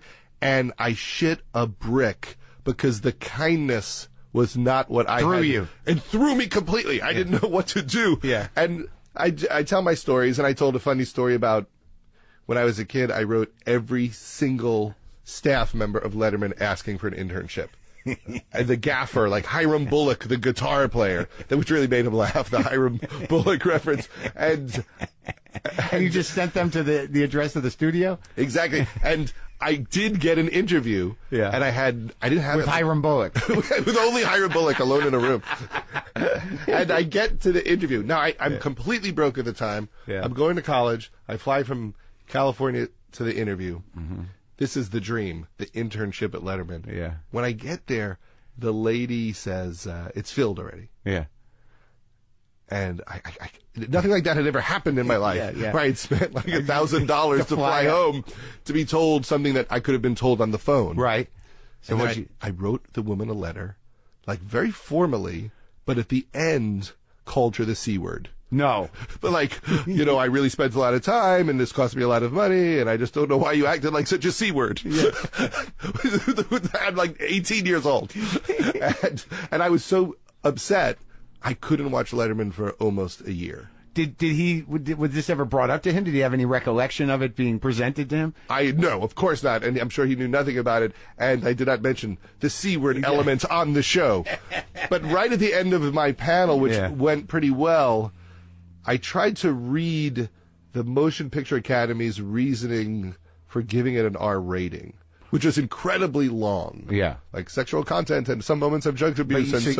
You didn't edit it at all? You just went into it? You didn't make a plan? Well, I tried to squeeze in one more bit. Yeah. About the numerous reasons why we were R-rated. But which movie? For Knocked Up. Oh, Knocked Up. And I rushed it. And I didn't get the laugh. And then ever since then, I'm like, that joke was the fucking nail in my coffin at Letterman. I don't know if it ever has anything to do with that. Like, I don't understand the Fallon thing. It sort of upset me because I didn't want to be in this place at this point where it's like I have the third season of a show. Granted, okay, it's on IFC, whatever. Yeah. But it is the third season. What do I got to be? What do I got to do to be a legit guest? Well, also, I think what happens is you think, does Fallon not like me? Is it talent booker who doesn't like me? Right. And you never find out. You never find out. They said I ask him. You ask him. I'm there. Do it. Jimmy. What's up with Mark? I'm just going to pull out a photograph of you. You remember this guy? He thinks you don't like him. Look at that face. Exactly. Yeah, that's the thing is you don't know because it could be as simple as They're booked. A scheduling thing, Yeah. and that's the only reason why you didn't get on Letterman. Ever. But I really think my publicist is lying to me. I think he knows exactly why I can't get on, and he never told me. You know what he knew it'd break my heart. You know what's shitty about that? Yeah. We have the same fucking publicist. And I'm not. Son of a bitch. And I'm not getting an answer out of him either. He's chewing tobacco. He doesn't care. Is he now? No, he's off of it. Oh, good. So all right, so you're going to do stand-up, but are you going to do panel, or are you just going to go out and do stand-up and then not do a guest panel segment? Well, that would be freakish. Well, Adam Sandler is the other guest. Okay. So what I requested was, because I'm promoting Trainwreck, I said I'll do stand-up because I really didn't want to do stand-up. Yeah. But I knew that they would really get a kick out of it because Josh Lieb, who's the executive producer, is an old friend. And as soon as I started doing stand-up, he said, you have to do it. Right. But I think because he doesn't even think it'll go well. Right. And I said, okay, I'll do it, but you have to let me do some panels so I can mention the movie. And it's fun for Adam to see me do it. Yeah. Because Adam is one of the few people who's always gotten a kick out of me doing stand-up, and he'll be funny making fun of me. He's another guy I think that you need to, like, apparently this is going to work, I don't know if it'll work in my favor at all, actually, but I think he has a problem with me that he might not remember, but it's somehow... He vaguely doesn't like you? No, he doesn't like me for a reason, but I think he should be on the show, don't you? Oh, yeah. And he doesn't do too many of them. The one that I heard him do, which was fun, was he did Norm Macdonald's podcast. Right. And I think that was the only time I've ever heard him do that. Maybe it's not personal. Oh, no, he tends to have a philosophy that he's best seen in person on video. So Right. he doesn't do magazines pretty much ever. And he likes to just... Doesn't like to speak as himself, perhaps. Well, maybe less so lately. Yeah. But he just thinks... If I'm on video, you can just see me. Like, no one's editing it. No one's deciding what quotes define me. Right. I just like to be there. Right. Which makes complete sense. Right. And I think it served him well. Well, you interviewed him in the book, kind of. Yeah, that was a Charlie Rose appearance we did. Oh, together. that's right. Together, it was a transcript. Yeah, and that was fun because even at the time I thought, you kind of don't hear Adam talk too much reflectively about his career and his experiences, so I thought it was special to get in the book. Yeah, I have no sense of, these guys. I went and saw the Stones, and I went and saw U2. Oh, yeah, I'm going tonight to see U2. That's probably good, because now they're a few days away from the tragic loss of their tour manager, which I saw them the night of. I saw them the next night at the Roxy. Oh, you did? They did it the night. They did a small show the night after a big show? How was that? Phenomenal, because they can't run around, and so they're very focused on just sounding great. I would have liked to have seen that, because they have a huge show. Yes. There's a cage, the length of the Forum, that goes up and down, and they're in it, and they're projecting things on it, and they're running around beneath it, and occasionally they get, inside it and run around. It's crazy. And is it great crazy? It's pretty, it's one of those things where you're like, holy fuck, the technology that we're at now, that they can do that. They're projecting images on it. My problem with the screens in general is that you tend to not look at the guy. Like it becomes very weird to look at the small man who's singing. Exactly. when you have all this other shit going on. That's why the Roxy was fun, because he's 20 feet away. Is he a short man? He's not short, but he's not tall. But he looked about Ben Stiller size to me. Yeah, that's probably right. Yeah. And the second he opens his mouth, you get chills, and you think, Bono. This is one of the greats of all time, top 3 of all time. Yeah. And they played 12 songs, and off the top of your head, you can list 30 that you wish they also played. Well, that's the point I was making, is that there are these guys, and you're not there yet, neither is Adam, but you've had long careers of it's over 20 years already, 25 years, right? And 30 now. 30 years. And we're still doing something. Yeah, exactly. I know, and I've been lucky enough to meet Bono a couple of times, and he's in the same position as everyone else, which is, how do I stay relevant?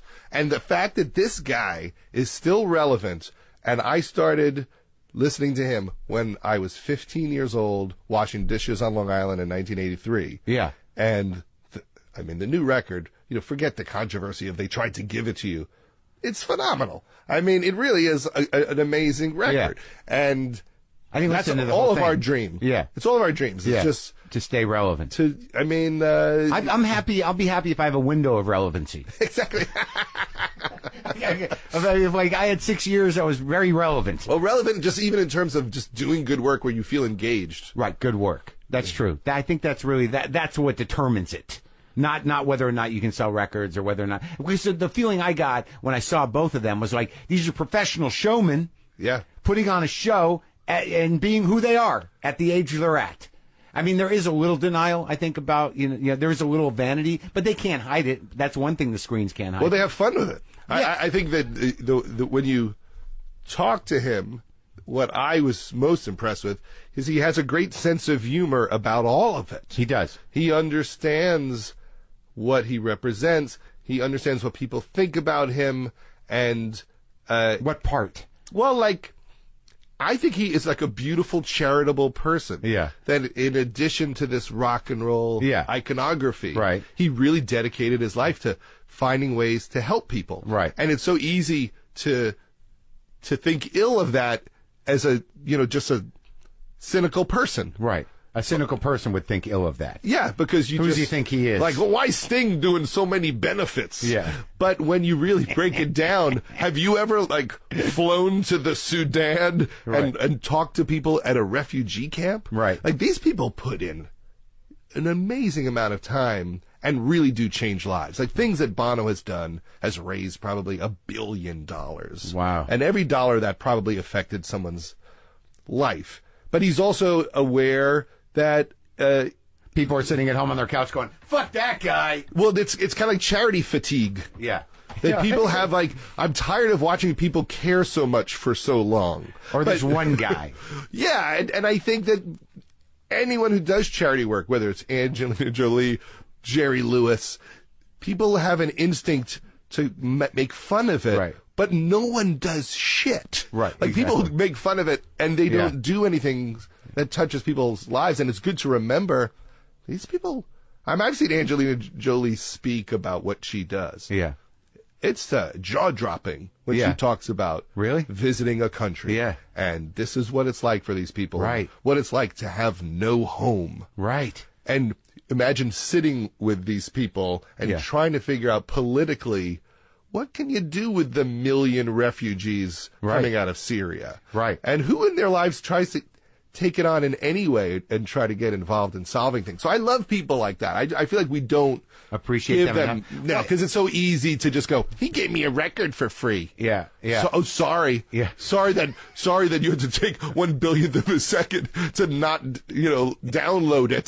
To delete it from your queue or whatever. I mean, and the record's phenomenal. So I'm excited to see them tonight because all my heroes are those people. I love that, when Dylan, makes Time Out of Mind and you think, wow, he found a new fucking vein of something amazing. Yeah.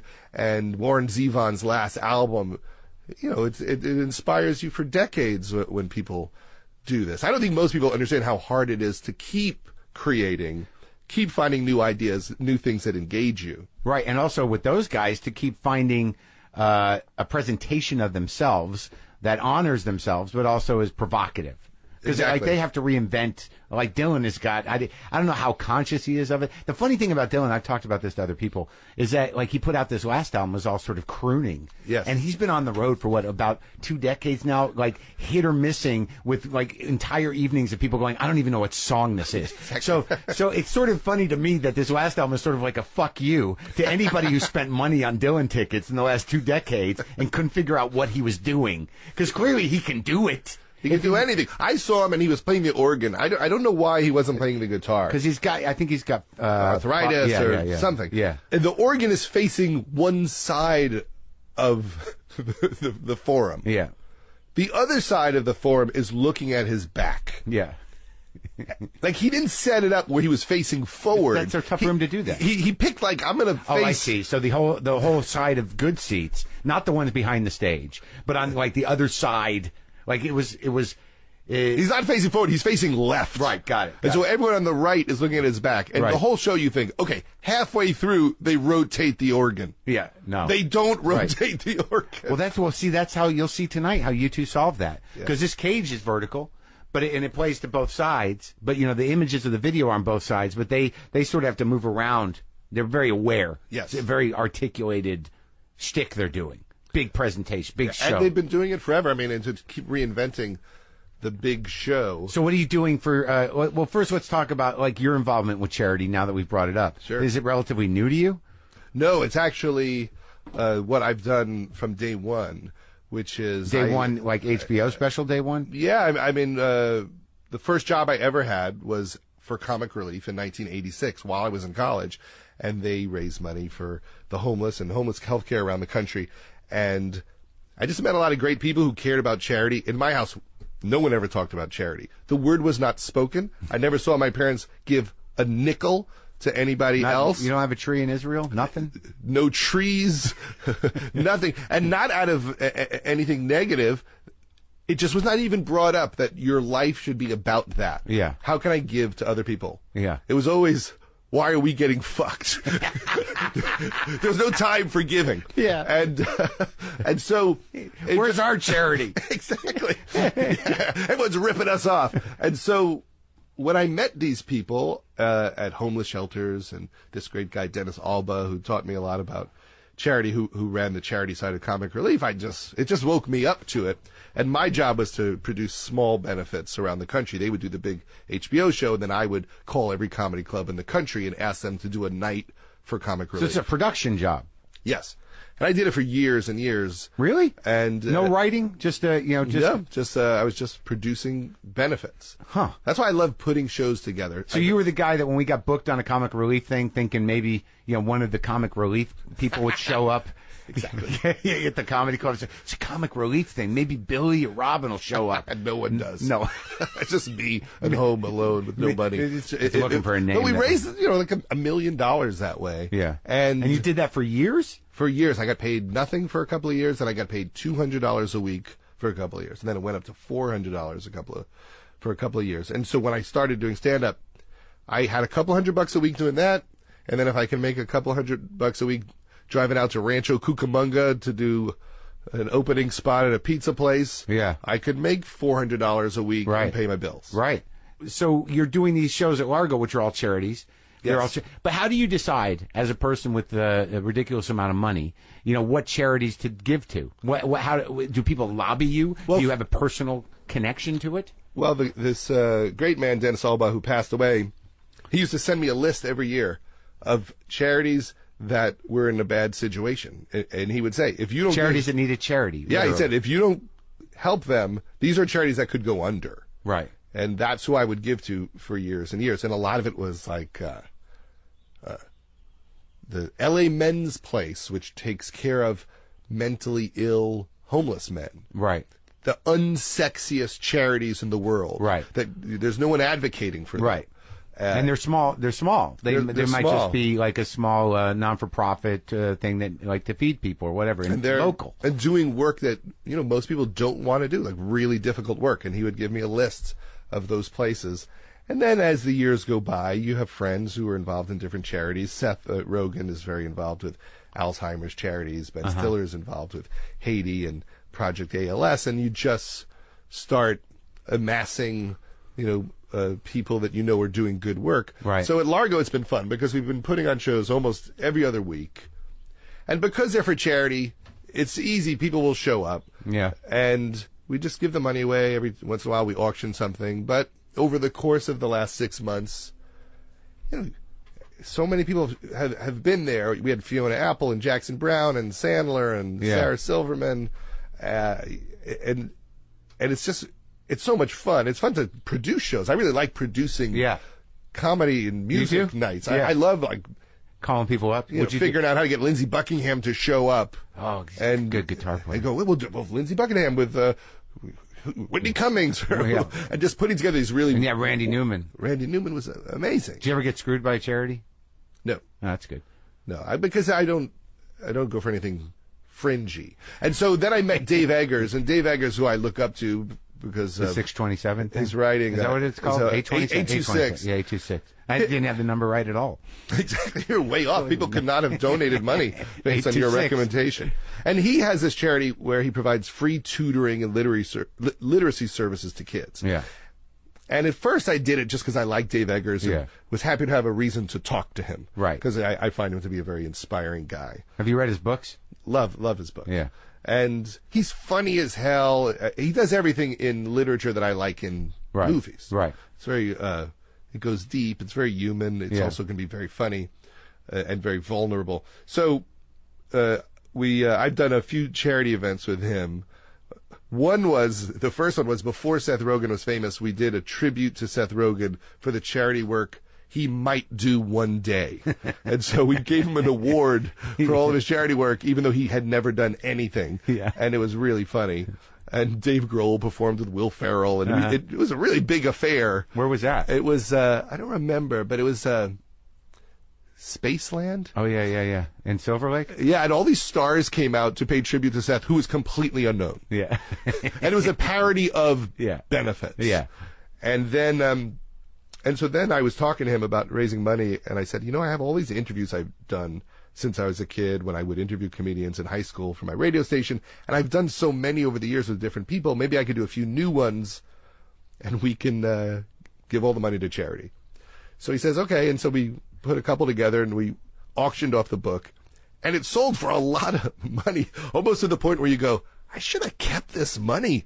This didn't have to be a charity event. This could have been just So this is for the book that's coming out now? Yeah, it's called Sick in the Head. You can get it on Amazon.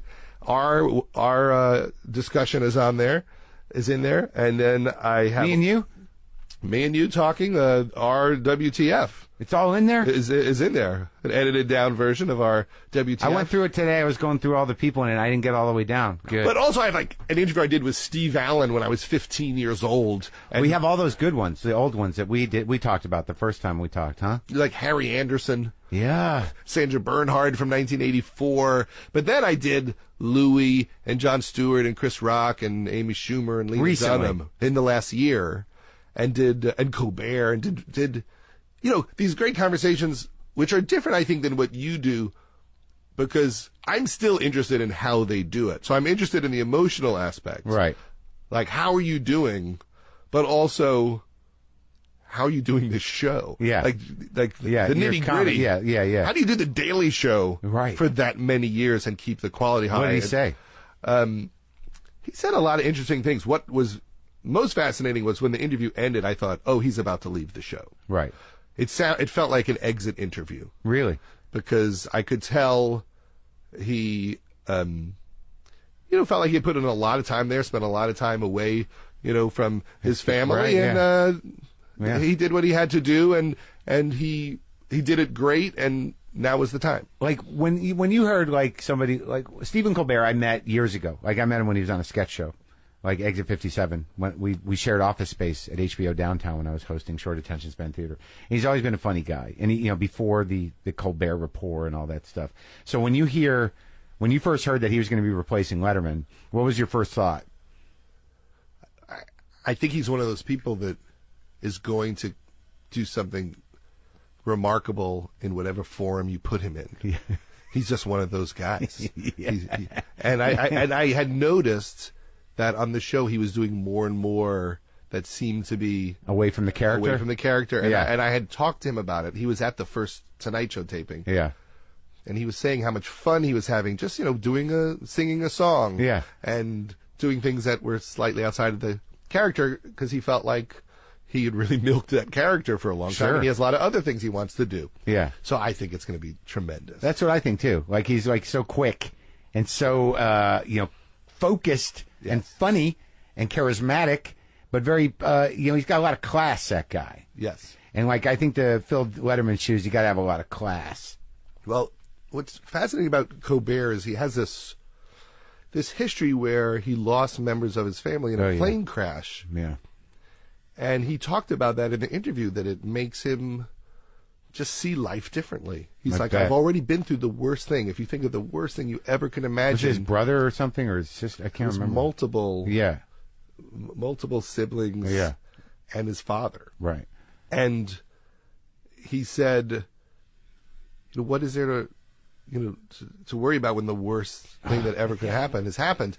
And he said that his mom said to him, you need to look at this through the light of eternity. Huh. And I said, yeah, but why didn't you listen to her? Yeah. Like, why didn't you just do drugs? And he said, oh, I did do drugs.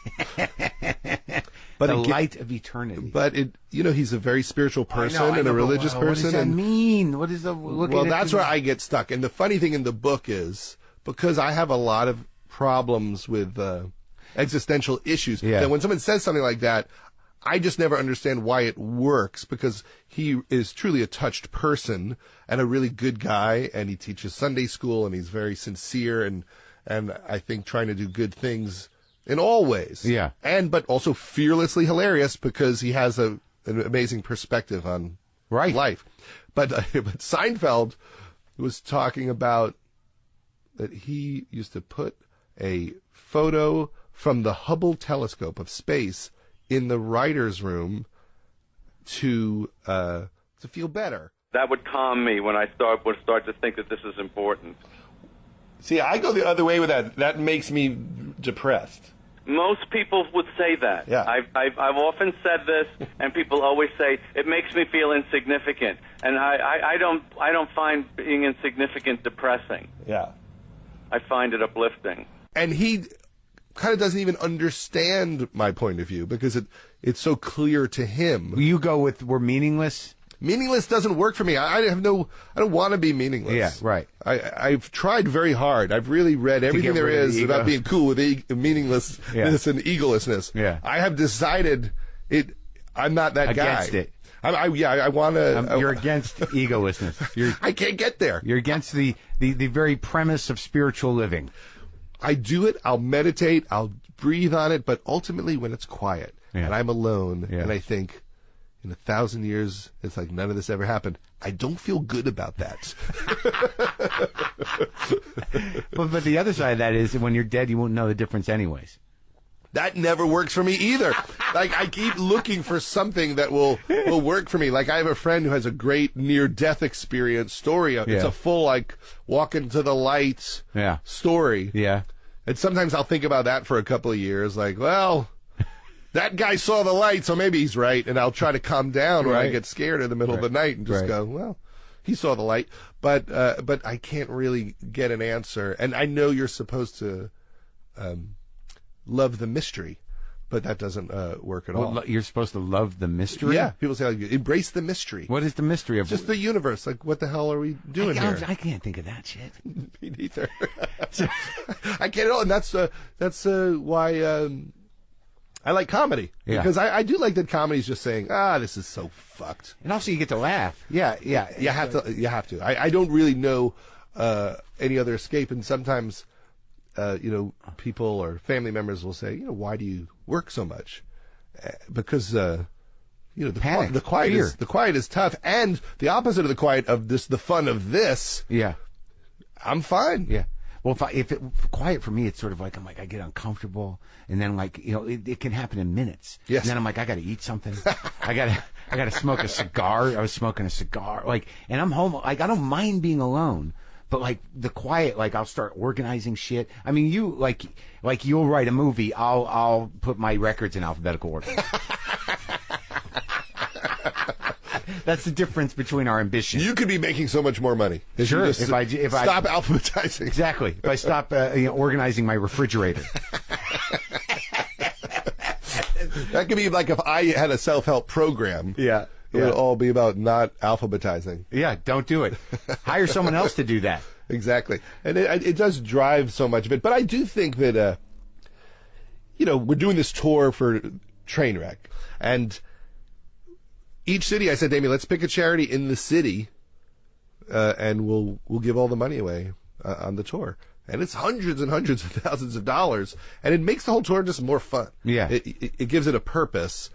And the whole time we shot the movie, Dave Attell's there, Mike Birbiglia's there, Vanessa Bayer and Colin Quinn. We just kept saying, "Oh, we got to do the show." Yeah, this is the tour. This is ridiculous. So we're doing 7 shows, and it's exciting. So it's going to be Colin, Attell, Birbiglia, you, Schumer, and Vanessa Bayer.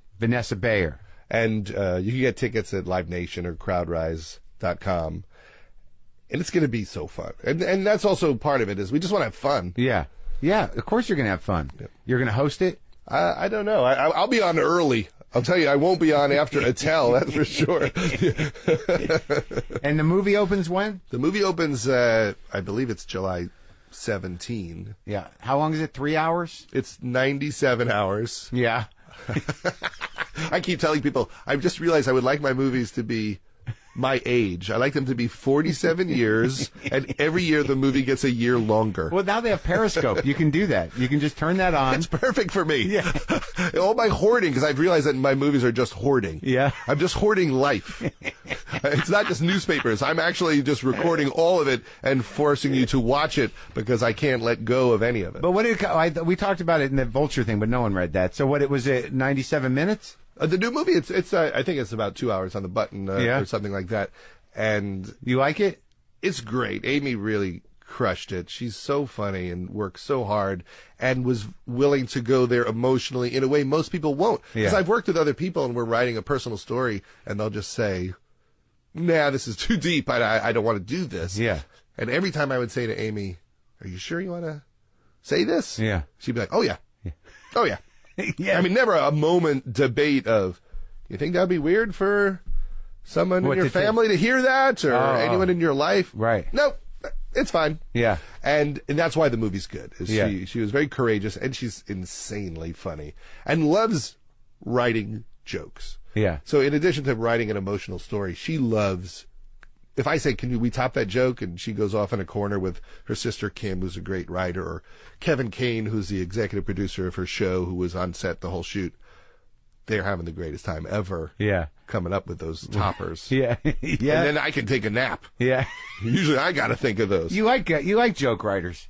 I love joke writers. And I there's nothing more fun than saying, I think we could beat this joke and having someone hand you a paper with 10 better attempts. jokes. Yeah. It's just the most fun. How is the Marc Maron role coming along for the next Judd Apatow project?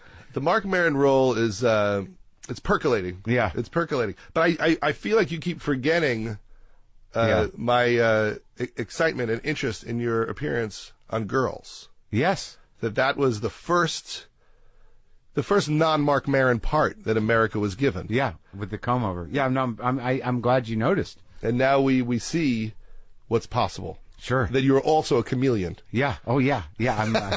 I can be nice. I think the idea you had was to cast me as a nice person. That's my new idea. Yeah. The kind Marc Maron.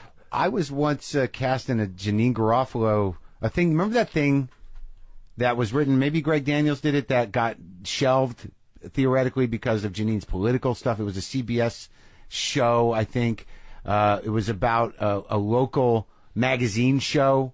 Like, she was the lead. She was the producer of a local magazine show, and it was this cast of goofy people that were supposed to be involved in the show that she was producing. Do you remember that at all? Did it ever air? No, it didn't get shot. We had our tickets. It was like 2002 or something. Oh, yeah, that's when Janine made this horrible mistake to say that us getting into a war in the Middle East would be a mistake. Yeah, was it then? Yeah, it was exactly then. Janine went on television. On CNN, I remember it so clearly. She was on CNN and she laid out exactly what would happen if we went into Iraq. Yeah. And everyone really was dismissive of her. This was when there was a giant rally in New York. Against Janine? No, against the war. And like the president just acted like it never happened. Right. And every single thing that Janine said has come true. Right. But she took a beating for being completely correct. Right. And one of the only people to scream it from the rooftops, this is a disaster. Right. That cost you money, is what I'm saying. Yeah. Well, that's fine. But it was the point being outside of and then I went on to rant and rave with her on the radio. Yes. But the thing is that though she was right, whatever ultimately happened, the part that I was supposed to play was a very excited guy. Yes. Like not an angry guy. I just want to tell you I was ready to go. You had a peppy gear. Well, I was manic. Like I was a PA who wanted to get into producing television. I was once like a Wall Street lawyer or something. I'd given up this huge job in life to humble myself and be a PA for Janine. See, that would have worked. See, why can't we pull it out now? I'm with you. Just let me know. Where's Greg Daniels? Yeah. He's done fine for himself. He has a little more pull to make it happen right now. Oh, to do that show again? He did The Office, Parks and Rec. He's got more pull than 2002 Greg Daniels. Sure. What's that? What TV thing were you working on? Do you talk about it yet? Sure. We have a TV show called Love, which I created with Paul Rust and Leslie Arfin, who are a couple. Yeah. And it's just a romantic comedy for Netflix that moves very slowly, and it's like an R-rated. Did you write it? I wrote it with them. Yeah. And it's based a little bit on the dynamic of their relationship. And it's going to air in March. We did 10 episodes. Yeah. It's been fantastic. They just let you go do your thing. You just keep working, man. I'm working and having a really good time for the most part. How's everything at home, Judd? Everything at home is great. My daughter's 17, and so she goes to college in a year. Yeah. And so that's the main. Is it sad? It's very sad. You notice life moving with a child. If no one's around. Yeah, I know. It's like the weather in California. Sure. Because it's always 72, you don't know that weather exists. That you're dying. But when you have a child, they go through movements. Yeah. Oh, this is the year that they like playing with kittens and Lego, and this is the year they discovered boys, and this is the year they drive a car. Right. And different levels of worry for you. Well, the worry is just the whole thing. It's all. It is, right? It's all worry. The rest of your life, you're I don't partially have that. worried. Like, I'm sad. I'm emotionally stilted or stunted like that because I just look at my cats going like, no, you're getting a little older. Sad. Skin's getting flappy. Well, it probably is similar to that. I'm not a big my pet person, but I understand the love. It's not of similar pets. at all. My cat's not gonna be like, can I borrow the car? But do you think in some way that has affected you negatively? No, I just think I don't have that perspective. I don't have the sort of like my humility is going to come all at once. Yes. Like I think that when you have children, you learn to navigate and negotiate emotionally and with your own anxieties, and you become wiser and more kind of humbled by that. Mm-hmm. And you're I think you have a emotional depth because of it if you do it properly that I don't have. So like I don't know that I feel crippled by it. But I do know that I'm missing that experience.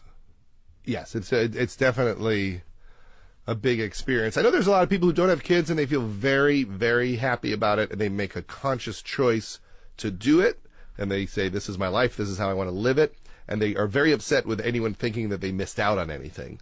So there's I never had many that ways to commitment. look at it. My life has always been like, I'm not conscious of how to activate my will for things that even like minor things, like, why not buy a new house? Why not fix this one? Yeah. Too much anxiety. Like most of what I didn't do was just because I'm like, I can't. Whew, then I'm going to have to. That's all. Yeah. It wasn't like a principle. It's just you just got to get up and do stuff. Right. It's just I talk too much about it. Or I talk myself out of it. Because you're in this house. And it makes me anxious. Like shit makes me anxious. I have anxiety issues. Yeah. Isn't it weird it doesn't go away? Well, you don't have the same ones I do because you've taken a lot of risks and done a lot of things, and you know. But that's also driven by anxiety. It's a different expression of anxiety. I feel like there's safety in accomplishing things or just being in the middle of trying to make things. Yeah. And that calms me down, knowing that I'm doing something to make things okay. Really? So it is it is an expression of anxiety. Okay? It just exactly. Yeah. There's no real answer to it. It's just a feeling that I had as a kid, like I need to do something. I need to act because this isn't working. And when I am working on a script or making something, you can lose yourself in it. I'm still anxious about it not working, which is the weird thing. I have the nervousness of what if this is shit. Right. But it's way more calming than doing nothing, which is where I can go to terror. Right. Sometimes. And so I like the idea of doing things, and hopefully it's positive and we're making people laugh and think about positive things. Yeah. So I don't think of it as a negative, but it's driven by anxiety. But you've seen a lot of comics. You know a lot of guys that, like, for whatever reason, have just driven themselves into the ground with mental issues. Yes, that's true. That's true. Mine aren't that complicated, but I am always surprised that they don't fade. Like we talked about this a few years ago. Yeah. and I don't really feel any different Any growth than the last time we've talked. But I also feel a little more self-acceptance of, well, whatever. This is right. I'm a nice guy. Sure. I'm not hurting anybody. I'm trying to put good stuff out there. And how do you parent? What's your relationship with like your oldest daughter? Do you fight? Do you sit down and go, okay, that I don't agree with that? Well, I talk a lot about this on stage, which is like I don't want to ruin your Fallon set. I don't punish them that often, but mainly because I don't want to be a jailer. Right. I don't want to have to maintain the boundary of punishment. Like, punishment is painful. So one of my weaknesses as a parent is I'm much more likely to say, come on, don't do that, than to be stern and go, you're grounded for a week. Because if they're grounded, I got to maintain the grounding, prison. And I have to like be solid and not break and go, when you're done with this grounding, hopefully you have learned this lesson. So I would have to suffer for the week. You know what I mean? And you choose not suffering, I choose to over not suffer. Disciplining your child properly. Or like I really spoil my children mainly because I want to spoil myself. And if I don't spoil them, I don't get to spoil myself. I don't want to sit and coach with them to teach them the values of coach. I worked hard to get to first class, and I'm not going to give it up so you can have a value. You know, you'll learn it sooner or later. You know, they won't. Well, who knows? I've been saying, I feel like the first half of my life was kind of crappy, and the second half was really good, and maybe the first half of their life will be really good, and the second half will be crappy. It all evens out. Does it? They'll get the same amount of good. Well, look, she's going to college now. Are you going to buy her an apartment? No, I don't do things like that. Oh. But, you know, we bought her a car. We bought her a safe car. I didn't go, I'm going to get her a shit box. And, you get stuck in this thing of you want a safe car, and then slowly the safe car becomes like a pretty good car. But when I was a kid, not only did I not get a car, there literally was not even a discussion of the possibility of how it could ever happen. It wasn't like my dad even said no. It just didn't even come up because clearly there was no way he was going to get me a car. How'd you get a car? I didn't have a car. I was like the guy just, getting driven around by his girlfriend in 12th grade. But my dad never said, like, I feel bad. Let's go get you a car for $3,000, get you an old Camry or something. Yeah. Did not happen. Zero discussion. So that's different for me because I feel like a lot of the reason why I succeeded was because I felt a little fire under my ass to get that stuff. Yeah. And because my kids grow up in a more solid situation, it's not like they're going, I gotta get the fuck out of Brentwood and make my way in the world. Like, they live a pretty good life, and they haven't rebelled against that. They're not rebelling against the Malibu Country Marts. No. But I know a lot of people who grew up in solid situations with parents who were happy and did okay. Jake Kasdan, his dad. Yeah. Dad wrote Star Wars, for God's sakes. He's one of the nicest men ever. His mom's fantastic. And Jake and his brother John, they couldn't be better and more hardworking. So I believe there is a way to raise a solid kid where you without can afford... suffering, without making them suffer or miss something. Yeah, like their lives don't need to be shit to motivate them. But you do get nervous about that. Yeah. You want them to have the energy to want to... take on the world and accomplish their goals. Do they have specific interests? Well, they're both very creative. Yeah. Iris is on the new TV show, and she's 12 and so funny. It's somewhat stunning to watch. And Maud was on Girls this year. And we'll see if they decide to pursue it. I want them to write, because I feel like an actress's life is very hard if you can't create your own material. Right. If you're just doing auditions, I think it's a rough road. Yeah, it is. So you want everyone to follow the Amy Schumer, Lena Dunham example, which is, have your Marc Maron show. You know what I'm saying? You have to, that's what you did. At some point, you get off your ass and you go, people always said I should have written my own Cosby show. Yeah. And then you do it. Yeah. And like, oh, they let me do it. I'm on season 3. Yeah. I could have done that 15 years ago. Maybe. So I don't know what my priorities were. How's Leslie doing? She's doing great. She's shooting a movie in New York and really having fun. And what movie? It's a movie called How to Be Single with Rebel Wilson and Dakota Johnson and Allison Brie.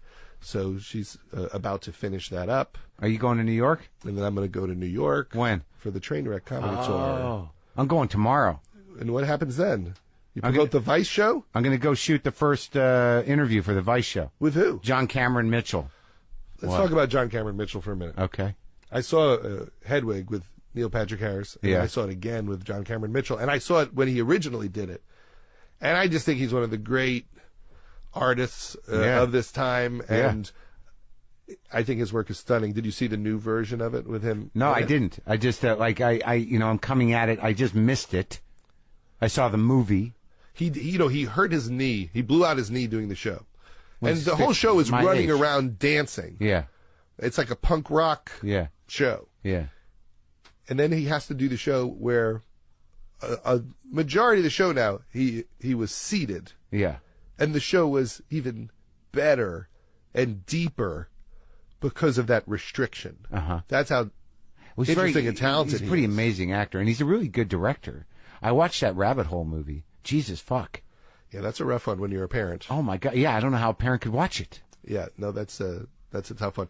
But and that's a great first. I'm just saying that's a great first interview. He did a bunch of episodes of Girls. He was at the premiere of Girls at the party, and Lena and Jenny and I saw him, and we were like, how come he isn't in everything just as an actor? Right. And because he's usually directing and writing.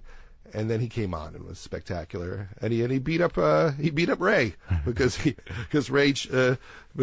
changed the song from Ray's song and at the party. Yeah, I don't know if you remember that scene. Yeah, and they had a fight over whether or not you're allowed to push a DJ to switch the song. You have to let the other person's song play out first. I was watching his other movie, the one he wrote and directed, Short Bus. I haven't seen Short Bus. That's the one where there's actual sex in the movie. Dude, I had to shut the blinds. For your cats, so your cats wouldn't see it? No, so people walking up didn't think I was watching gay porn. I'm just sitting there watching this movie, and all of a sudden there's a guy eating another guy's ass. Yes. While that guy's blowing a guy, and the other guy's doing something with the other guy's balls. And I'm like, I should maybe shut the blinds. I should make sure that my kids don't have that on their iPad.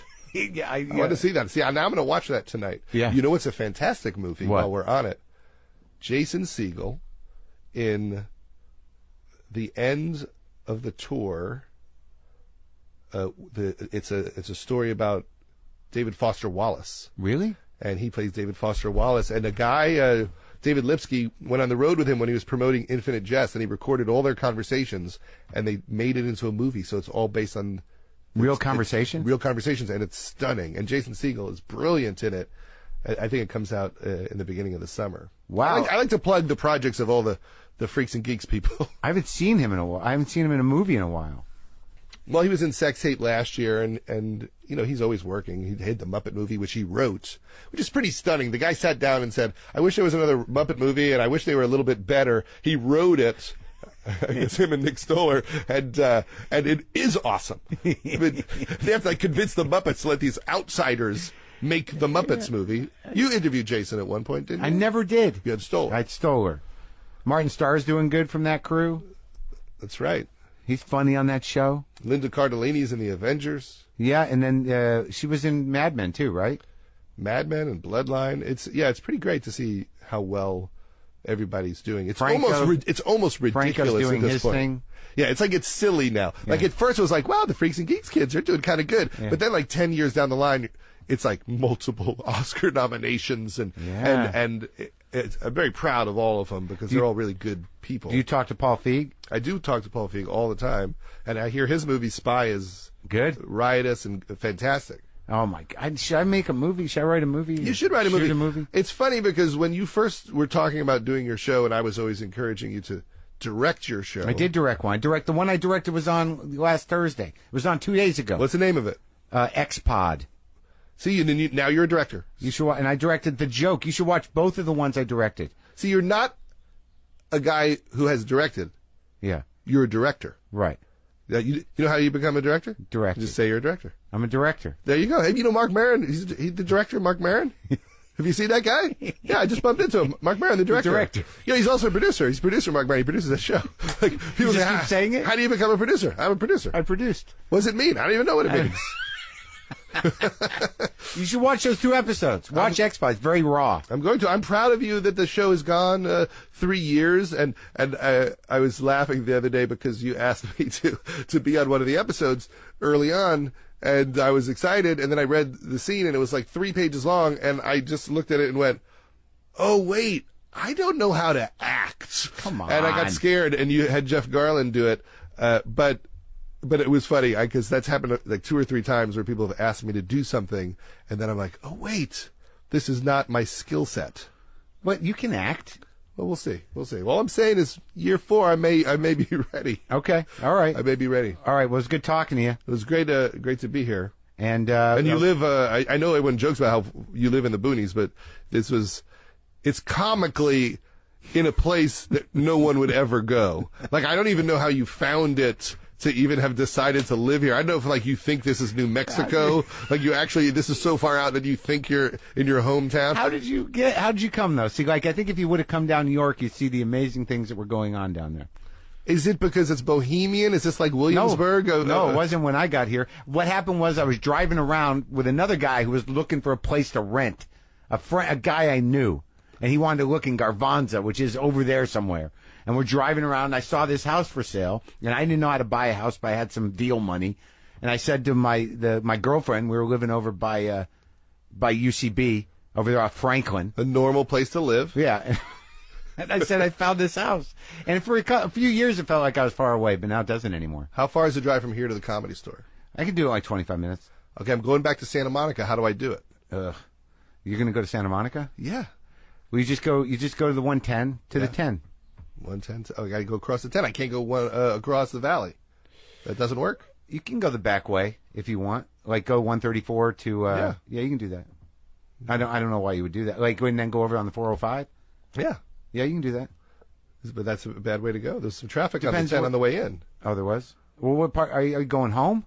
Yeah, I'm going to go home. I'm going to take a rest before the U2 show. Oh, yeah. You go on the Forum. See, like, you've still got to be stuck in the fucking traffic with everybody else, right? In what sense? I mean, what time are you going to go? You're going to, like, it's No, here's the thing. Because I'm very Jewy, I will arrange, like, the 6 o'clock dinner before the show. I'll give myself an hour to get to the Forum, because I hate being late. Yeah. And I'll do, like, the hour-and-a-half dinner so I don't have to rush. But you, even with the special parking, you're still, there's no special Judd Apatow lane. Are you saying there's some sort of monorail system just for my family that I paid for with the Superman money? Yeah. No? None of those problems ever disappear. Fuck. That's why I listened to your Kevin Corrigan WTF on the way here. If you were Louis, you'd take a chopper in. Exactly. That's why people start thinking about the chopper. You call up Bill Burr. You go, you got a chopper? Yeah. Can you get me to the Forum? Did he chopper someplace? He flies a helicopter. Bill Burr does? He took helicopter lessons. Oh, my God. So I'll call him. Yeah, maybe he'll take you over there. Okay. All right, Judd, thanks.